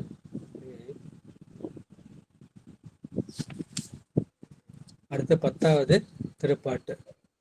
தாரகை மின்னும் சசி தேயும் பக்கத்து, தாரகை மின்னா சசி வளர் பக்கத்து, தாரகை பூவில் சகலத்தி யோனிகள், தாரகை தாரகை தானாம் சொரூபமே. ஐயா அதுக்கு முன்னாடி ஒரு பாட்டு இருக்கு ஐயா. தானே அதுக்கு முன்னாடி ஒரு பாட்டு முகம் மாறி இருக்கா எங்களுக்கு தெரியலங்க ஐயா. சொல்லுங்கம்மா. அதுக்கு முன்னாடி ஒரு பாட்டு இருக்குங்க ஐயா. அது பிற்பாடு வரும்னு நினைக்கிறேம்மா. அந்த பாட்டோட முதலடி சொல்லுங்கம்மா. தரணி தான் வருதுங்க. தரணி சலங்களால் கால் தக்க. அது சொல்லிட்டோம்மா, இப்பதான் சொன்னோம். தரணிங்கிறது பூமி, சலம்னா நீர். சொல்றாங்க. அது ஏற்கனவே சொல்லிட்டோம். சரிங்க ஐயா, சிவாயா வந்து இப்ப 10வது பாட்டு. தாரகை மின்னும் சசி தேயும். சசி தேயும் அந்த சசியாகிய சந்திரன் அந்த தேய்பிறையில் வரும்போது, தேய்பிறையில் தான் நமக்கு வந்து நட்சத்திரம் வந்து என்ன செய்யும்? நல்லா ஒளிவிடும். சசி தேயும் பக்கத்து அந்த தேய்பிறையில் தாரகை மின்னும், தாரகை ஆகிய அந்த நட்சத்திரங்கள் வந்து ஒளிவிடும். தாரகை மின்னா சசி வளர்பக்கத்து. இப்ப சந்திரன் வந்து வளர்ப்பில இருக்கு, சுக்லபட்சத்துல இருக்கு. அந்த பக்கத்துல தாரகை மின்னா அந்த நட்சத்திரங்கள் வந்து ஒளிவிடாது. தாரகைல் பூவில் சகலத்தி யோனிகள், தாரகை தாரகை தானாம் சொரூபமே. எனவே இந்த தாரகை பூவில், இந்த தாரகையானது பூவில்னா பூமியில், சகலத்தி யோனிகள் இந்த 84 லட்சம் யோனிகள் இருக்கின்றது இல்லையா, அந்த 84 லட்சம் யோகிகள் தோன்றுகின்றது. தாரகை தாரகை தானாம் சொரூபமே. அப்ப என்ன செய்யும்? இந்த சந்திர யோகத்தை பண்ணிட்டு வரான். பண்றப்ப இந்த ஆன்மா என்ன செய்யும்? அந்த ஆன்மா வந்து சிவமாக விளங்கக்கூடிய அந்த சொரூபம், அந்த சொரூபம் தான் தாரகையில் தாரகை ஆவது. இது வந்து நட்சத்திரத்தில் நட்சத்திரமாக, தாரகை என்பது நட்சத்திரம். அந்த நட்சத்திரம் என்ன செய்யும்? அந்த நட்சத்திரம் வந்து எப்பொழுதும் ஒளிவிட்டு கொண்டே இருக்கும். உதாரணம் வந்து அந்த துருவ நட்சத்திரம், அது வடதிசையில் எப்போதும் ஒளிவிட்டு கொண்டே இருக்கின்றது. எனவே வளர்பிறையில் வந்து அந்த நட்சத்திரங்கள் தெரியாது, தேய்பிறையில் வந்து நட்சத்திரங்கள் தெரியும். இது எதை குறிக்குது அப்படின்னா, அறிவு விளக்கம் பெற்ற காலம், இன்னொன்னு அறிவு விளக்கம் பெறா காலம்.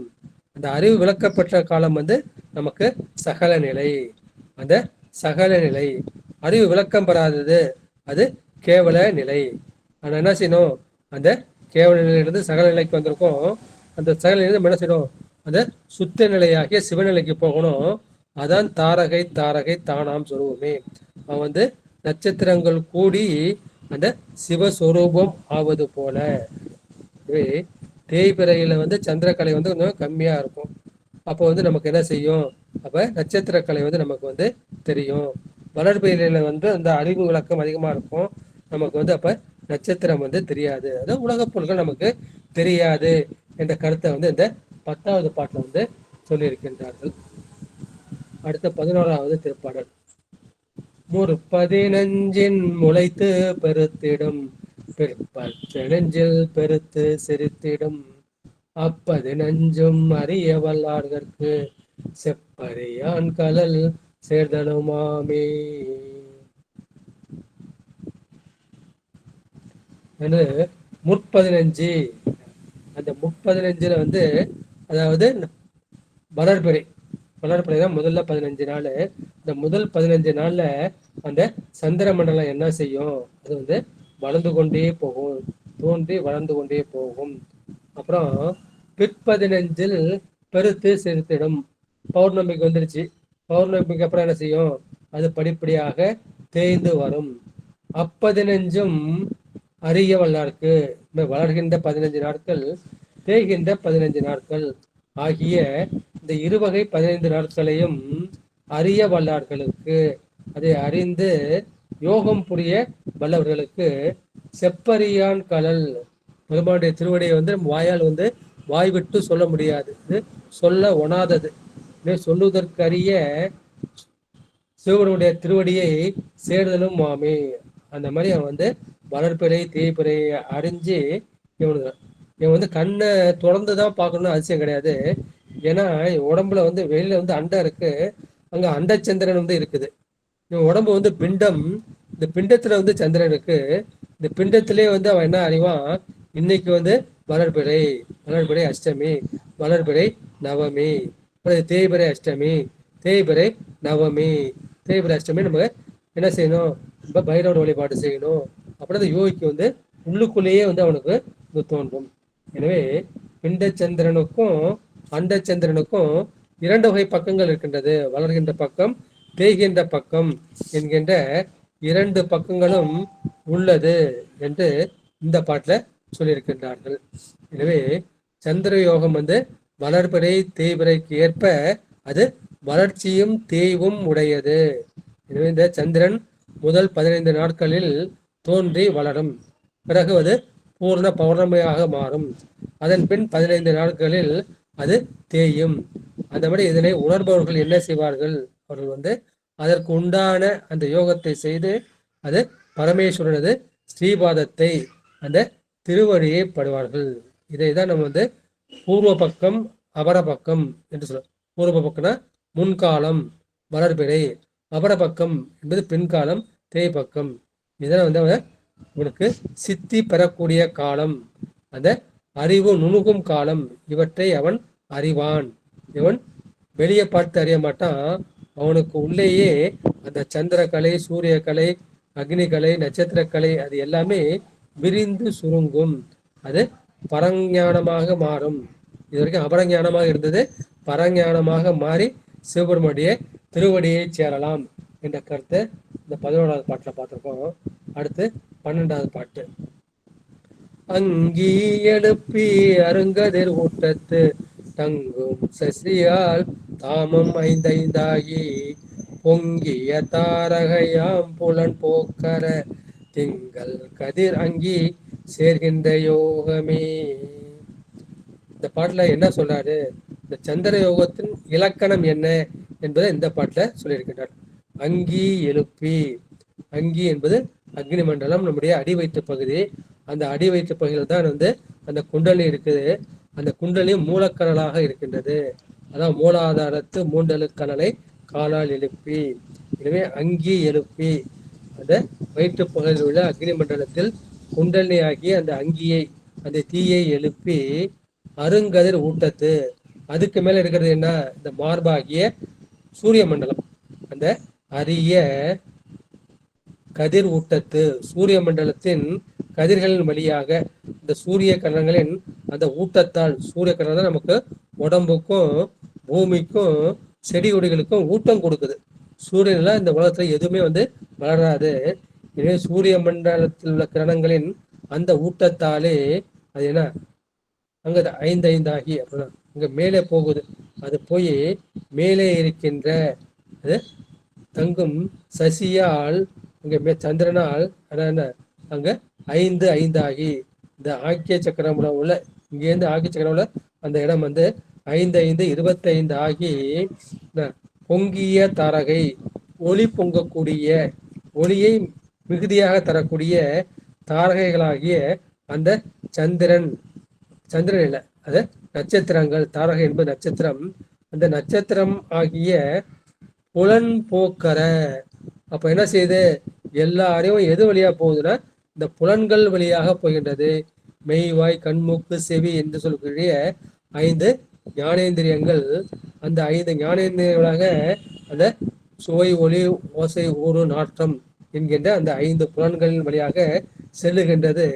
அது செல்லாதவாறு புலன் போக்கற, அந்த புலன் வழி போகாதவாறு போக்கற திங்கள் கதிர் அங்கி சேர்கின்ற யோகமே. திங்களாகிய சந்திரன், கதிராகிய சூரியன், அங்கியாகிய அந்த அங்கி மூன்றும் தாங்கள் சேர்கின்ற யோகம் இதுவாகும். அந்த மூன்றையும் வந்து இந்த இடத்துல வந்து யோகி வந்து சேர்ப்பான். அங்கி என்பது அந்த மூலாதாரத்தில் உள்ள அந்த குண்டலினி சக்தியை வந்து குறிக்கும். கதிர் என்பது சூரியனை குறிக்கும். அது சூரிய கிரந்தி என்ற உடம்புல வந்து இருக்கும். அது ஊட்டத்து, அதை நம்ம சேர்த்து அதன் மூலமாக கிடக்கூடிய அந்த வளத்தை பெற்று, அந்த வளத்தால் ஊட்டம் என்பது வளத்தை கொடுக்கும். தங்கும் சசி, சசி வந்து எங்க இருக்கு, இதுக்கு மேல உள்ளதான் சசி மண்டலம், இந்த சந்திர மண்டலம். சசி என்பது இந்த ஆக்யா சக்கரம். இறுதியாக அந்த குண்டல் எங்க செல்லுது, மூலாதாரத்திலிருந்து இங்க அக்னி மண்டலம் வந்து, சூரிய மண்டலம் வந்து, இங்க மதிமண்டலம் வந்து இங்க சேருது. தங்கும் சசி ஆக்யா சக்கரமே இறுதியாக குண்டலி சேர்த்து சேரக்கூடிய அந்த இடமாக இருக்கின்றது. எனவே அதை தங்கும் சசி என்று சொன்னார். இந்த குண்டலி சக்தி தங்கக்கூடிய சசி ஆகிய தாமரை. தாமம் என்பது இந்த தானம் ஆகிய அந்த இடத்தை குறிக்கும். அந்த இடம் எது, மூலாதாரம், சுவாதிஷ்டானம், மணிப்பூரகம், அநாகதம், விசுத்தி, இதுவரைக்கும் 5. இங்க வந்தா 6வது தானமாகிய இந்த ஆக்யா சக்கரம். கீழே உள்ள அந்த 5 ஆகி, எனவே ஒவ்வொரு ஆதாரத்திலும் என்ன செய்யுது, அது 5 நிலைகள் உள்ளது போல தோன்றுகின்றது. தாரகை என்பது புலன்களை குறிக்கும். இந்த பொறிகள் செல்கின்ற அந்த புலன்களை, சுவை ஒளி ஊறு ஓசை நாற்றம் என்ற அந்த 5 பகை அறிவான் கட்டே உலகம் இல்லையா, அதை வழியா போகாம நீங்க என்ன செய்யணும், அதை திங்கள் கதிர் அங்கி சேர்க்கின்ற இந்த ஆக்யா சக்கரத்தில் நீங்க சேர்க்க வேண்டும். இதுதான் வந்து என்ன செய்யும், அந்த யோகம். கதிர் அங்கி சேர்க்கின்ற, திங்கள் கதிர் அங்கி மூன்றும் சேர்க்கின்ற யோகம்தான் சந்திர யோகம் என்ற கருத்தை வந்து இந்த 12வது பாட்டுல வந்து பெருமான் வந்து சொல்லியிருக்கின்றார்கள். அடுத்த 13வது பாட்டு.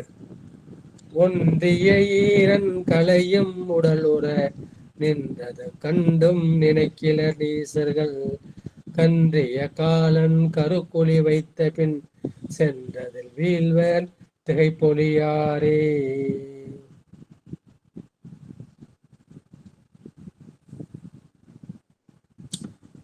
ஒன்றிய இந்த உடம்பில் பொருந்தி இருக்கின்ற, இந்த உடலில் ஒன்றி இருக்கின்ற பொருந்தி இருக்கின்ற ஈரன் கலையும், 16 அந்த சந்திர கலைகளும் உடல் உற, இந்த உடலில் பொருந்து நிற்பதை நின்றது கண்டு நினைக்கிலர் நீதர்கள். இந்த உடம்புலதான் சந்திரக்கலை 16 பொருந்தி இருக்கின்றதை என்பதை அந்த நீசர்கள் அவர்கள் வந்து உணர மாட்டார்கள். கன்றிய காலன், இந்த சிவந்த கண்களை உடைய காலனாகிய அந்த யமன் கருத்துளி வைத்த பின், அவர்கள் அழிய போறான், அதனாலதான் அவன் மனசு வந்து நீச மனசு ஆயிடுச்சு, யோகத்தை பத்தி இவன் நினைக்கல அப்படின்னு யமனுக்கு தெரியுது. எனவே அந்த கன்றிய காலன் வந்து சிவந்த கண்களோடு இவர்கள் அழிய வேண்டும் என்பதை மனத்தில் எண்ண பின், மருந்துளி வைத்த பின், மனசுல இவர்கள் அழிய வேண்டிய காலம் வந்துவிட்டது என்று எண்ணிய பின் சென்றதில் வீழ்வர் திகைப்பொலியாரே. இப்ப இந்த விட்டில் பூச்சியை போய் எப்படி நெருப்புல உழுவுதோ அது போல இவர்கள் என்ன செய்வார்கள், இந்த யமப்பட்டினத்துல யமன் காலடியில போய் விழுவார்கள். அவர்களுக்கு வந்து மயக்கம் போகாது என்ற கருத்தை வந்து இந்த பாட்டுல சொல்லியிருக்கின்றார்கள். ஒன்றிய ஈரியன் கலையும், எனவே இந்த உடலில் பொருந்திருக்கின்ற அந்த 16 கலைகளையும் சந்திர கலைகளாக உடலில் பொருந்தி இருப்பதை அறிந்து இவர்கள் யோகம் செய்ய மாட்டார்கள். நின்றது கண்டு நினைக்கலர் நீதர்கள், அவர்கள் நீதர்கள் நீசர்கள். இவர்களுடைய ஆயுள் நாள் குறைந்து விடுகின்றது, ஆயுள் முடிய போகின்றது. அதை அறிந்த காலன் சிவந்த கண்களோடு காலபாசத்தை கையில் எடுத்துக்கொண்டு வருகின்றான். அவர்கள் அழியப் போகின்றார்கள் என்று அவன் மனதில் நினைக்கின்றான். கருதுவன் சென்றதில் வீழ்வர் திகைப்பொழியாரே. அந்த யமப்பட்டினத்தில் உள்ள அந்த தீயில போய் இவர்கள் விட்டில் பூச்சி போல இவர்கள் விழுவார்கள் என்று இந்த பாட்டில் சொல்லியிருக்கின்றார்கள். நீதர்கள் என்பதை நீசர்கள் என்பதுடைய போலி. கண்டுதல்னா சினத்தல், சினத்தோடு வருகின்ற அந்த காலம். ஒரு நல்ல வாழ்நாளை கொடுத்து அவர்கள் அதை பயன்படுத்திக் கொள்ளவில்லையே, வீணாக்கி விட்டார்களே என்ற அந்த கோபத்தோடு அவன் வருகின்றான்.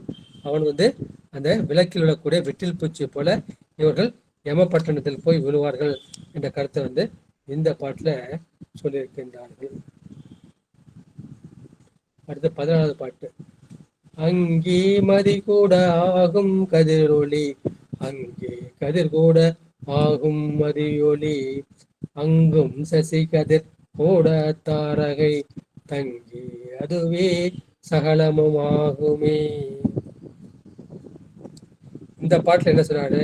இந்த சூரிய ஒளி, சந்திர ஒளி, நட்சத்திர ஒளி இவை எப்படி விளைகின்றது, எந்த முறையில் விளைகின்றது, அதன் பயன் என்ன என்பது அந்த பாட்டுடைய திரண்ட கருத்தாக சொல்லியிருக்கின்றார்கள். அங்கி மதி கூட, அக்னியானது தனது 64 கலையுடன் மதி கூட இந்த சந்திர கலைகளாகிய அந்த சோடச கலைகள் 16ஐயும் கூட ஆகும் கதிரொளி, இது ரெண்டும் சேரத்தினால்தான் கதிரொளி அந்த சூரிய ஒளி உண்டாகும். அப்ப அந்த கதிரொளி என்ன செய்யும்? அது அந்த அக்னியானது கதிரொளியை கூட, அங்கி சந்திரன் கூட சேர்ந்தா அது கதிரொளியாக சூரிய ஒளியாக மாறும். இப்ப அங்கி என்ன செய்யுது? அது கதிரொளியோடு சேர்ந்தது. மதியை கூடினால் கதிரொளி வருகின்றது. அது மாதிரி அது கதிரொளியை கூடினால் அப்ப என்ன செய்யும்? அது சந்திர ஒளி உண்டாகும். அங்கி கதிர் கூட ஆகும் மதி ஒளி. எனவே இந்த அக்னியானது அந்த கதிரொளியை கூட அது சந்திர ஒளி உண்டாகும். அது வைஸ் வெர்சான்னு சொல்றாரு. ஒன்றிலிருந்து ஒன்று வருகின்றது. அங்கி சிவத்தினில் கூட அத்தாரகை தங்கி அதுவே சகலமும் ஆகுமே. நம்ம அங்கி சிவத்தினில் கூட, அங்கி நெருப்பு, நெருப்பு சிவத்தோடு கூட. சிவம் நம்ம என்ன பண்றோம்? சிவம் பெரும்பாலும் பூஜை செய்யறது இந்த அநாகத ஸ்தானம். இங்க தியானம் பண்றது இந்த ஆக்யா சக்கரம். ஹோமம் பண்றது நமக்கு இந்த மணிப்பூரகம் என்கின்ற அந்த கொப்புள். எனவே இந்த 3 இடத்துலயுமே என்ன இருக்கு? ஆனா நெருப்பு இருக்கின்றது. நெருப்பு இருந்தாதான் நம்ம தியானம் செய்ய முடியும், ஹோமம் செய்ய முடியும், பூஜை செய்ய முடியும். எனவே அந்த அக்னியானது அநாகத சக்கரத்தில் உள்ள அந்த சிவத்தோடு கூட, அங்கி சிவத்தினர் கூட தாரகை தங்கி அதுவே சகலமும் ஆகுமே. அப்போது என்ன செய்யும்? அது 5 முனல்களோடு கூடிய நட்சத்திரத்துக்கு 5 மூளை போட்டிருப்பாங்க. 5 முனலோடு கூடிய நட்சத்திர ஒளி உண்டாகும். எனவே அந்த நட்சத்திர ஒளியில் தங்கியதே நமக்கு சகலமும் ஆகுமே. அங்க போயிட்டீங்கன்னா உங்களுக்கு எல்லா பயனும், யோகத்தால் கிடைக்கக்கூடிய எல்லா பயனும் கிடைக்கும். எனவே அக்னியானது சந்திரகலையோடு கூடினால் சூரிய ஒளி உண்டாகும். அதே அக்னி அந்த சூரிய ஒளியோடு கூடினால் சந்திர ஒளி உண்டாகும். அதே அக்னியானது அந்த அநாகத சக்கரத்தில் உள்ள அந்த சிவத்தோடு கூடினால் நட்சத்திர ஒளி ஆகும். எனவே அந்த அக்னி ஒளி, சந்திர ஒளி, சூரிய ஒளி, நட்சத்திர ஒளி அதில் தங்கினால் எல்லா பயனும் யோகிக்கு உண்டாகும். எனவே அங்கி மதியோடு கூடுதல்னா என்ன? இப்ப மதினா நம்ம இடகலை வழியாக மூச்சு எப்படி இருக்கும்? இடமூக்கு வழியா நம்ம இருக்கிறோம். அப்ப என்ன செய்யும்? குண்டலினி இப்ப மேல் நோக்கி போகும். அப்போது என்ன ஆகும்னா சூரியன் போல கோடி சூரிய பிரகாசத்தோடு ஒரு ஒளி தோன்றும். அதான் சூரிய ஒளி தோன்றும். அதுதான் கதிர் ஒளி அப்படின்னு சொன்னாரு. இப்ப நம்ம என்ன செய்யறோம்? அப்ப இது நீ வடமூச்சு வழியா நீ இழுக்கிற. இழுக்குன்னா அப்ப என்ன ஆகும்? அங்க சந்திரன் போல குளிர்ச்சி உடையதாக ஒரு ஒளி வந்து தோன்றும். கோடி சூரிய பிரகாசத்தோட இருக்கும், சுடாது, அது சந்திரன் போல தோன்றும். அப்ப வந்து அது சந்திர ஒளி சூரிய ஒளி ரெண்டும் வந்து சேர்ந்துருச்சு. அந்த நிலை மாதிரி என்ன செய்யணும், அப்ப அந்த மதிய ஒளி வந்து நட்சத்திரோட ஒளி கூடுவதுன்னா அந்த மூலாவது இடத்து மூன்றரை கனல் இருக்கு இல்லையா, அதை இடைபிங்களை இரண்டும் கலந்து இங்க இருக்க போது அங்க சூரிய ஜோதி சந்திர ஜோதி என்ற இரண்டும் வந்து இந்த சுழுமுனையின் உச்சியாகிய ஆக்யா சக்கரத்தில் தேரும். அங்க சிறப்பு என்ன, சூரியன் சந்திரன் அக்னி சிறப்ப அது கூட சேர்ந்து நட்சத்திரமும் சேரும். அப்ப நட்சத்திர தரிசனமும் வந்து கிடைக்கும். அந்த நட்சத்திர தரிசனம் கிடைச்சது அப்படின்னா உன்ன விஷயம் உனக்கு எல்லா காரியமும் இனிது முடியும். என்ன சொல்றாங்கன்னா, அவனுக்கு பகல் காலத்திலேயே நட்சத்திரம் வந்து தெரியும், சூரியன் இருக்கப்பே நட்சத்திரம் தெரியும் என்கின்ற கருத்தை வந்து இந்த சந்திர யோகிக்கு உண்டானதாக இந்த பாட்டுல சொல்லி இருக்கின்றார்கள்.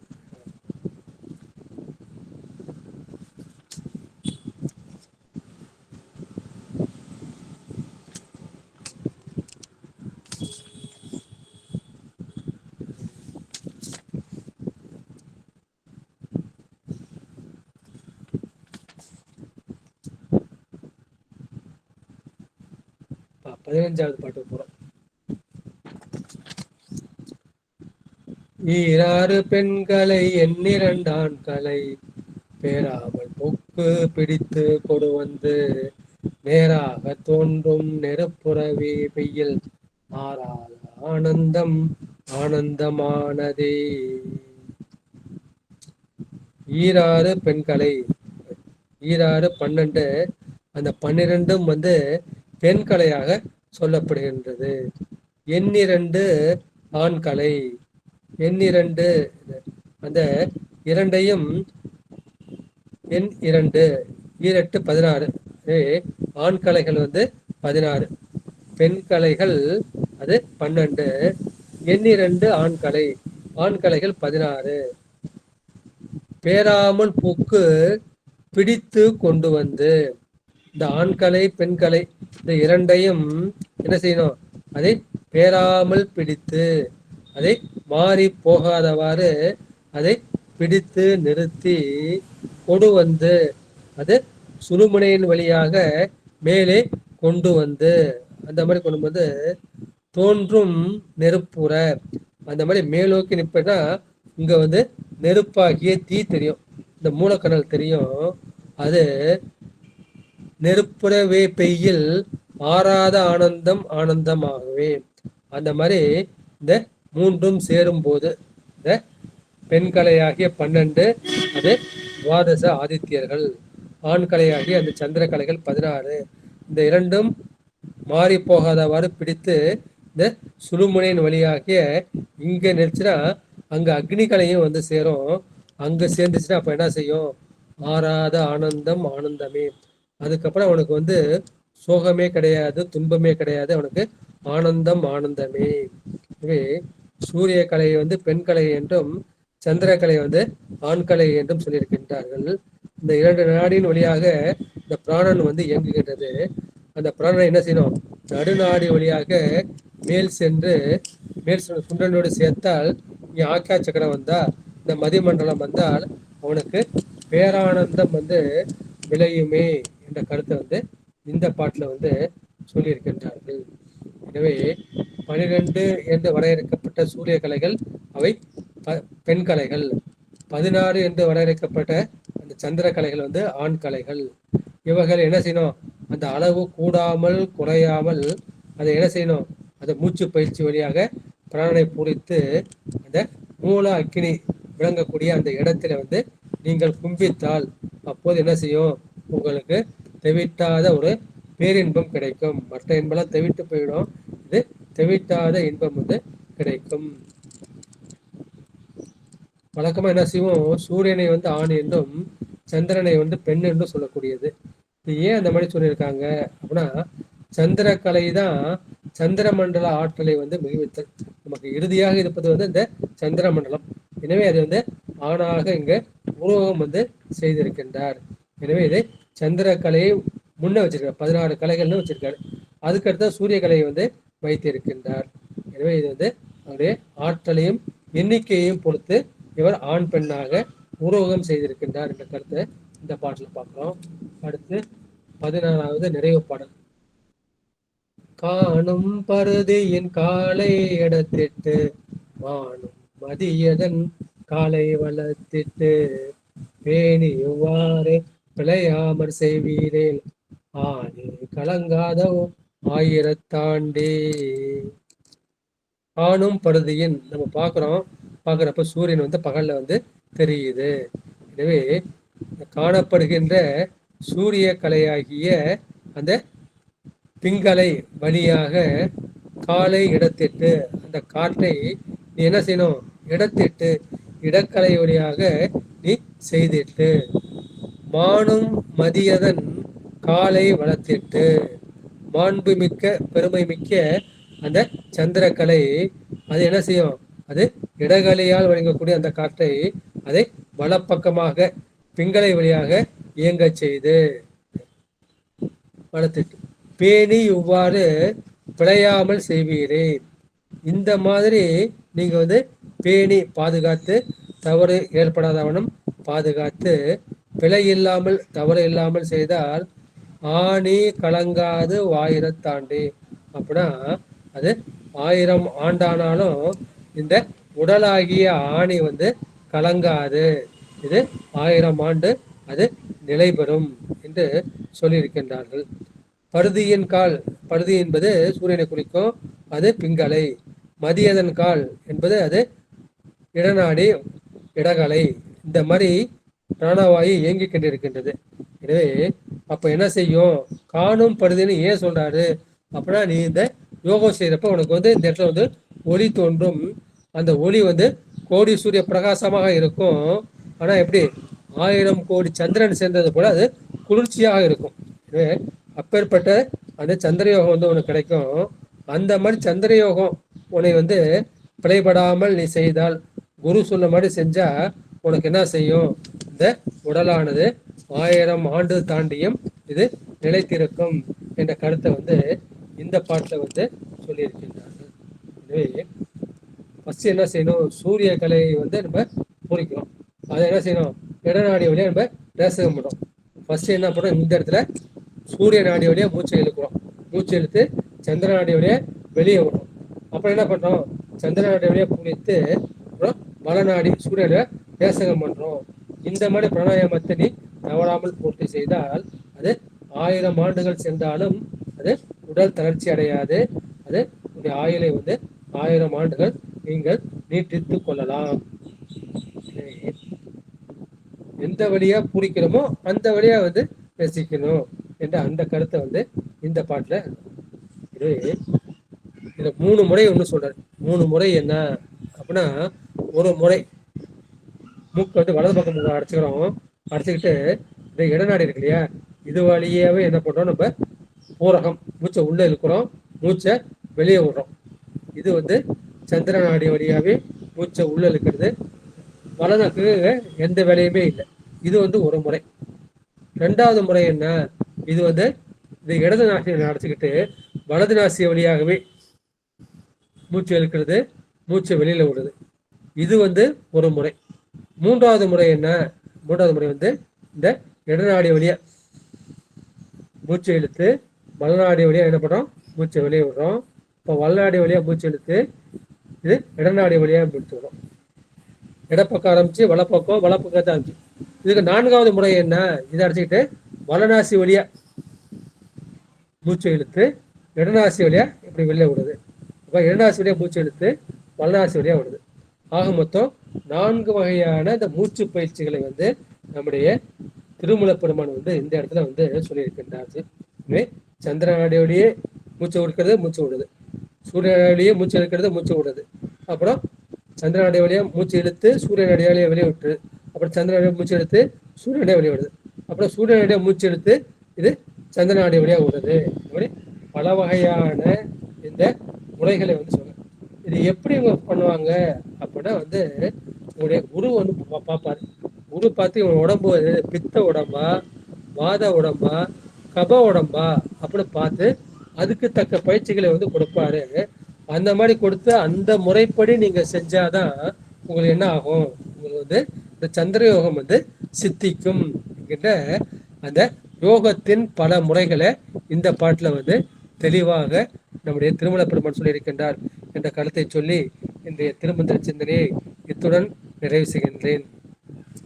வான்முகில் வளாது பெய்க மணிவளம் சுரக்க மன்னன் கோன்முறை அரசு செய்க குறைவிலாதவர்கள் வாழ்க நான்மறையரங்கள் ஓங்க நட்டமும் வேள்வி மல்க மேன்மைகள் செய்வ நீதி விளங்குக உலகமெல்லாம் மேன்மைகள் செய்வ நீதி விளங்குக உலகமெல்லாம் மேன்மைகள் செய்வ நீதி விளங்குக உலகமெல்லாம்.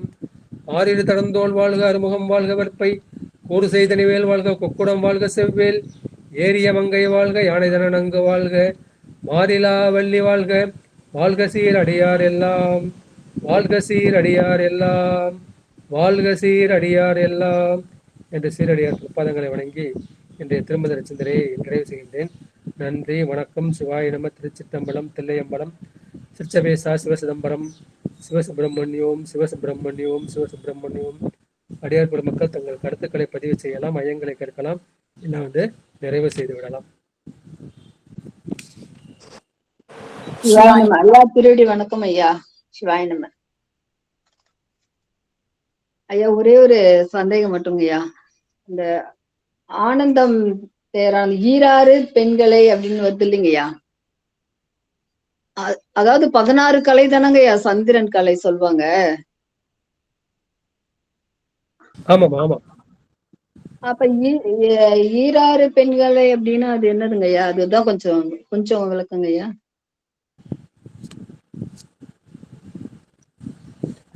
வந்து 15வது பாட்டுமா 848 ஈராறு பெண்கலை ஈராறு 12. அந்த 12 என்பது எதை குறிக்கும்னா சூரியகலை தான் குறிக்கும். சூரியகலை வந்து அதை 12ஆக சொல்லப்படுகின்றது. 2 ஆண் கலை 8 × 2 16 16 என்று வரவேற்பட்டது. அது சந்திரக்கலை. சந்திரக்கலையை வந்து இங்க ஆண் கலையா சொல்றாரு, சூரிய கலையை வந்து பெண் கலையா சொல்றாரு. இந்த அளவு வந்து 16 12 என்கின்ற அந்த அளவு வந்து குறையாமல் நீங்க என்ன செய்யணும், அந்த பூரகம் ரேசகம் கும்பகம் செஞ்சு அந்த மூல ஆக்கினை எங்க செய்யணும், இந்த இடத்துல நீங்க தூங்குனா உங்களுக்கு வந்து ஆனந்தம் வந்து உண்டாகும். இதுல வந்து என்ன வந்து நமக்கு கன்ஃபியூஷன், என்ன குழப்பம் அப்படின்னா, வழக்கமா சூரியனை வந்து ஆண்னு சொல்லுவோம், சந்திரனை வந்து பெண் சொல்லுவோம், சந்திரன் வந்து பெண்ணுன்னு சொல்லுவோம். இதுதான் வந்து வழக்கம். ஆனா இங்க வந்து இவரு ஏன் வந்து இந்த மாதிரி மாற்றி சொல்லப்படுறாரு வந்து, இங்கு சூரிய கலை சந்திரக்கலை ஒண்ணு வந்து எண்ணிக்கையில அதிகமா இருக்கிறது எது, எண்ணிக்கையில அதிகமா இருக்கிறது அந்த சந்திரக்கலை. அப்ப இறுதியா நமக்கு வந்து பயன் தரக்கூடியது எது, இறுதியா படம் இருக்கக்கூடிய இந்த சந்திர யோகம் தான். எனவே இந்த சந்திரக்கலை தான் என்ன செய்யும், இந்த சந்திர மண்டலத்து ஆற்றலத்தை அதிகப்படுத்தும். அதிகப்படுத்துறதுனால அந்த சந்திரக்கலை வந்து முன்வைத்து சொல்லி இருக்கின்றார்கள். சூரியகலை என்ன செய்யும், உடம்ப வந்து சூடுபடுத்தும், சந்திரகலை வந்து குளிர்ச்சிப்படுத்தும். எனவே அது வந்து ஆண்கலை பெண்கலை என்று ஒரு மாறுபாடாக இந்த இடத்துல வந்து கூடியிருக்கின்றார்கள். சரிங்க, சிறப்புங்க, சிறப்பு. சிவாய நம. நன்றிங்க ஐயா. நன்றிங்க. யாராவது உங்க கருத்தை சொல்றீங்களாமா? அதாவது ஐயா வந்து முதல்ல பிரியங்க யோகம்னு ஒண்ணு சொல்லி கொடுத்தாரு.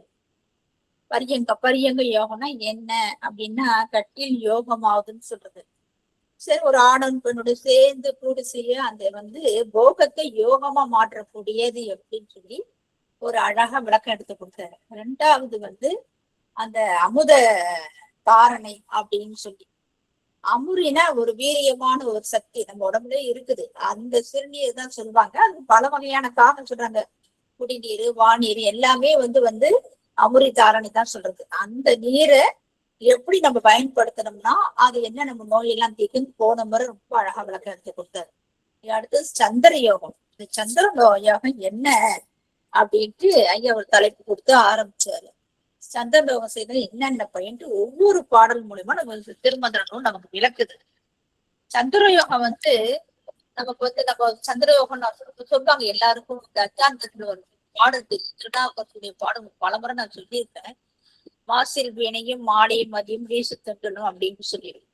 இவங்க எல்லாம் ஒரு யோகத்துலதான் இருந்திருக்காங்க. யாரு? திருநாவுக்கரசு பெருமான், அப்பர் சுவாமிகள், நம்ம சுந்தரமூர்த்தி சுவாமிகள் எல்லாம் ஒரு யோக நிலையில தான் இருந்திருக்கிறாங்க. ஏன்னா அந்த நிலையில இருந்து அவங்க பயிற்சி செஞ்சதுனால அந்த 5ஆம் திருமுறை பாடல அவருக்கு அந்த இதுல சுண்ணாம்பு இதுல போட்டுருவாங்க, இல்ல நெருப்பு இதுல போட்டுருவாங்க. அவர் 15 நாள் எப்படி இருந்தாரு அப்படின்னா, அவர் நம்பிக்கையின் பெருமான நம்பிட்டாரு, பெருமான அவர் கைவிடல அப்படின்ற கதையெல்லாம் இல்ல. இதுல நம்ம உண்மையில உணர்ந்துதான் யோக நிலையில அவங்க தியானம் பண்ணிருக்கிறாங்க. அந்த நிலையில போனாதான் அடைய முடியும்னு ஒரு குறிப்பு தான் அதெல்லாம். அப்புறம் நம்ம உடம்புல இருக்கிற ஆதாரங்கள் மூலியமாக அவங்க பலகாலம் தியானம் பண்ணி அப்பதான் அந்த நிலையை அடைய முடியும் அவங்க எல்லாம். இப்ப நம்மள ஒரு பொருளை பார்த்தாலே வாசப்படும் இல்லை, கீழே கிடக்கிற ஒரு பொருளை பார்த்தா ஐயோ நம்ம எடுத்து வச்சுக்கோம், யாரும் பாக்குறதாலும் ஒரு பொருளை எடுப்போம். அவங்க அதெல்லாம் பார்க்கவே இல்லையே, இதெல்லாம் நமக்கு தேவையில்லாத அப்படின்னு அந்த உணர்வுக்கு வருதுன்னா அந்த யோக நிலையில இருந்து தன்னுடைய அட்டமாசத்தை எல்லாம் அவங்க பெறதுனாலதான் அந்த எண்ணம் வருது. அப்ப அவங்க என்ன பண்றாங்க, அந்த சந்திர யோகத்துல அவங்க அதிகமா தியானம் பண்ணி தன்னுடைய சூட்டி அவங்க என்ன பண்ணாங்க, சந்திரக்கலை யோகமா குளிர்ச்சியை பொழுதுட்டாங்க. அந்த குளிர்ச்சி அடைஞ்சதுனால அந்த வெப்பக்கானால அவங்களுக்கு ஒரு துன்பமும் விளையல. அது எல்லாமே அந்த யோக நிலையில போய் இறைவனை அடையிறது எப்படின்ற கருத்து தான் நம்ம இந்த திருமூலருடைய பாடல ஒவ்வொரு பாடலையும் விளக்கம் புரிஞ்சுக்கணும். அதுல இந்த சந்திர யோகம் நமக்கு என்ன விளங்குதுன்னா, அதிகாரமா நம்ம என்ன பண்ணுதுன்னா, இந்த சித்த மருத்துவத்தை யோகக்கலை தான் சொல்லுவோம். சித்த மருத்துவ யோகக்கலையில மிக முக்கியமாக நம்ம சொல்லுவாங்க சந்திரக்கலை தான் சொல்லுவாங்க. அது ஒரு வாசி யோகத்துக்கு சமமா கருதப்படக்கூடியது இந்த பிரணயாம முறைதான்.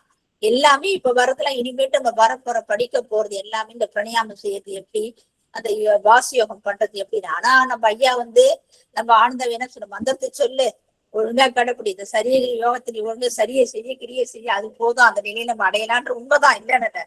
ஆனாலும் பிரியாமல எப்படி அவங்க நம்மளாம் அடைய முடியாதுப்பா. இதெல்லாம் சும்மா கதை, நமக்கெல்லாம் அந்த அளவுக்கு பக்குவம் கிடையாது, நம்ம அந்த நிலைக்கு போகவும் முடியாது. ஆனா யோகிகள்லாம் போயிருக்காங்க, யோகிலாம் அடைஞ்ச தன்மையை தான் அவங்க திருமந்தன் விளக்குறாங்க. இந்த மாதிரி செய்ய முடியுமானா ஒவ்வொருத்தரும் செஞ்சுதான் இருக்காங்க, வாழ்ந்துதான் இருக்கிறாங்க. ஐயா போல இருக்கிறவங்க எல்லாம் இன்னமும் அந்த யோகம் எல்லாம் செஞ்சுதான் இருக்கிறாங்க. ஐயா சூப்பர் பண்ணவனா அடுத்தது முடிச்சுட்டு ஐயோ மௌனத்துக்கு போறேன்னு சொல்றாங்க இல்லையா. அது மாதிரி மௌனத்துக்கு போறவங்களும் இருக்கிறாங்க. 7 நாள், ஒரு 5 நாள், ஒரு நாள், அரை நாள் யோகத்துல இருக்கிறாங்க. அந்த மௌனம் அதை கடைபிடிக்கிறது தான். அது நம்ம கொஞ்சம் கொஞ்சமா ஆன்மா பக்கப்பட்டு எந்த இதுலயும் போகாம ஒரு யோகத்துல உட்கார்ந்து ஒரு மௌன நிலையில இருக்கிறது அந்த யோக வாசி யோகத்துல சேர்ந்ததுதான். அந்த மாதிரி இந்த வாசி யோகத்துக்கிட்ட பிரணயாம முறைதான் இப்ப சொல்லிட்டு இருக்காரு ஐயா. இது எத்தனை எதுல சேரணும், எத்தனையை கடைபிடிக்கணும் எப்படின்னு ஒவ்வொரு பாடலையும் விளக்கியிருக்கிறாரு. சந்திரயானம் உடலுக்கு இருக்க சந்திரக்கடை இடைகளை, இந்த இடைகளை ஆணி வழியாதான் உடலை முறைப்படுத்த என்ன சொல்றது, ஒழுங்குபடுத்துறதுன்னு சொல்றாங்க. உடலை குளுமைப்படுத்துறது. இந்த குளுமைப்படுத்தினாதான் நம்ம ஆயுளை எப்படி நீட்டிக்க முடியும் அப்படின்னு சொல்லுவாங்க. நம்ம வெப்பம் அதிகமா இருந்தா உடல் தாங்காது இல்லையா. அப்ப நம்ம அந்த ஆயுளை எப்படி நீட்டிக்கக்கூடியது உன்னதமானது யோக பயிற்சி தான். நம்ம ஐயா இந்த சந்திரோகத்தை பத்தி நம்ம அழகா சொல்றாரு. இடது நாசி வழியாக மூச்சு உள்ளே எடுத்து பூரகம்னு சொல்லுவோம். அதான் அது உள்ளே நிறுத்தணும். அப்ப அந்த கும்பகமா அப்படி இப்ப சொன்னாரு, அழகா சொன்னாரு பாருங்க. நீ காலையில கூட இந்த பயிற்சி தான் நான் கத்துக்கிட்டேன். இன்னைக்குதான் இந்த யோக நிலையில எங்களுக்கு அந்த வகுப்புல இன்னைக்குதான் சொல்லி கொடுத்தாங்க. அத இன்னைக்கு ஐயா எப்படி எடுக்கிறதுலாம் பாருங்க, எப்படி அமையுது. சந்திர யோக நிலையில போனா என்ன பயன் அடையலாம்னு சொல்லிட்டு இந்த யோக கலையில இன்னைக்கு எங்களுக்கு சொல்லி கொடுத்த விஷயம் தான். எப்படி மூச்சு எழுத்து எப்படி விடணும், எதனால கொண்டு போகணும். இப்ப 4 நிலையை சொன்னார் பாருங்க. ஒண்ணு இடதுலயே விட்டு இடதுலயே விடணும், வலதுல எழுத்து வலதுலயே விடணும், இடதுல விட்டு வலதுல விடணும், வலதுல விட்டு இடதுல விடணும்னு சொல்லி ஐயா ஒவ்வொருத்துக்கு 4 விளக்கு, ஒரு கடைசி 12 விளக்குன்னு சொன்னாரு. அந்த மாதிரி இடது நாசிவைய மூச்சு இழுத்து பூரகம் உள்ள நிறுத்தி, அதான் கும்பகம் அப்ப நிறுத்தணும். பின் வலநாசி வழியாக அல்லது இடது நாசி வழியாக முறைப்படுத்தி செய்யக்கூடியதான் இந்த சந்திரக்கடைவுகள். இது என்ன, நம்ம உடம்புல வெப்பத்தெல்லாம் குறைத்து நமக்கு என்னது குளிர்ச்சியை தெரியுது, அமைதியை தெரியுது. இதுல நிறைய பயன்லாம் இருக்கு. இதுல ஏகப்பட்ட பயன் இருக்கு. இந்த வளர்பிறையில அழகா சொன்ன வளர்பிறை மட்டும் தேய்பிறையில நாட்களுக்கு ஏற்படும் உடல், அதான் காய்கல்ப பயிற்சியில நீங்க எல்லாம் முதல்ல மகிழ்ச்சிகிட்ட போய் கத்துக்கிட்டீங்கன்னா உங்களுக்கு இந்த விளக்கணும் தெரியும். அதுல ஒரு பின்னு பக்கலாம் அந்த காய்கல்ப புக்ல பழைய யோகத்துல சித்தர் பாடல்லாம் இருக்கும். அந்த பாடல்லாம் ரொம்ப அருமையான விளக்கம் கொடுத்திருப்பாங்க. ரொம்ப சாதாரண பாடல்ல நிறைய விளக்கம் கொடுத்திருப்பாங்க. அதுல எப்படி நம்ம கடைபிடிக்கணும், அது வீணாக்க கூடாது. இந்த அமுதத்தை வீணாக்காம கீழே இறங்காம அந்த மூச்சு பயிற்சி மூலமாக தலைக்கு மேலே உள்ள அந்த சகசர சக்கத்துக்கு நம்ம ஆஞ்சை மூலமாக கொண்டு செல்லணும். அந்த மாதிரி கொண்டு சென்னா நம்ம ஆயில நீட்டிக்கலாம். நல்ல நிறைய பஞ்சபூத ஆற்றல் நமக்கு கிடைக்கும். நிறைய விஷயம் சொன்னார் ஐயா. அப்பதான் அந்த ஒவ்வொரு பாடலுக்கும் அழகா உணர்ச்சி பூர்வமா அழகா எடுத்து நம்ம ஒவ்வொரு பாடலுக்கு என்ன சொல்லுதுன்ட்டு 16 பாடல் மூலியமா நம்ம விளக்கம் எடுத்து கொடுக்குறோம். என்னென்ன நன்மை, இதெல்லாம் எப்படி எப்படி செய்யணும்ன்ற அந்த ஒவ்வொரு பாடல் மூலியமாக அழகா விளக்கம் எடுத்து கொடுத்தாருங்கம்மா. சிவாய நம. நன்றிங்கய்யா. ஒவ்வொரு பாடலையும் சிறப்பு ரொம்ப அழகா. அதெல்லாம் யோகிக்கு வருது அறிந்த அறிவுதான். அந்த 16, 12 அப்படின்னா ஒண்ணு கூட சொல்ற அக்னி வந்து 64 இருக்குன்னு தான் சொல்றாங்க. நீங்க 10 சொல்றீங்க, அடுத்த பாடல் 64 வருது. 10 2 பக்கம் உயர்கடைன்னு அந்த பாட்டுலயும் வந்து 64 கலைகள்னு வருதுன்றத சொல்றாங்க.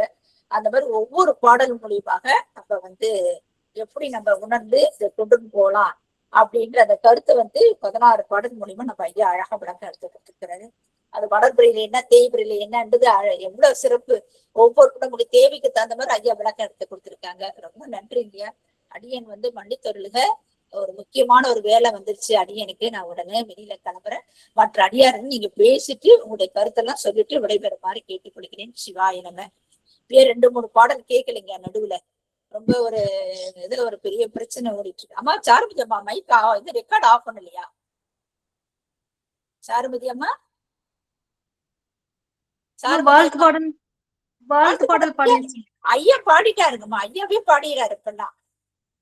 சரி பதிவு இருக்கணும்னு சொல்லுவாங்களேன்னு ஆஃப் பண்றாங்கம்மா.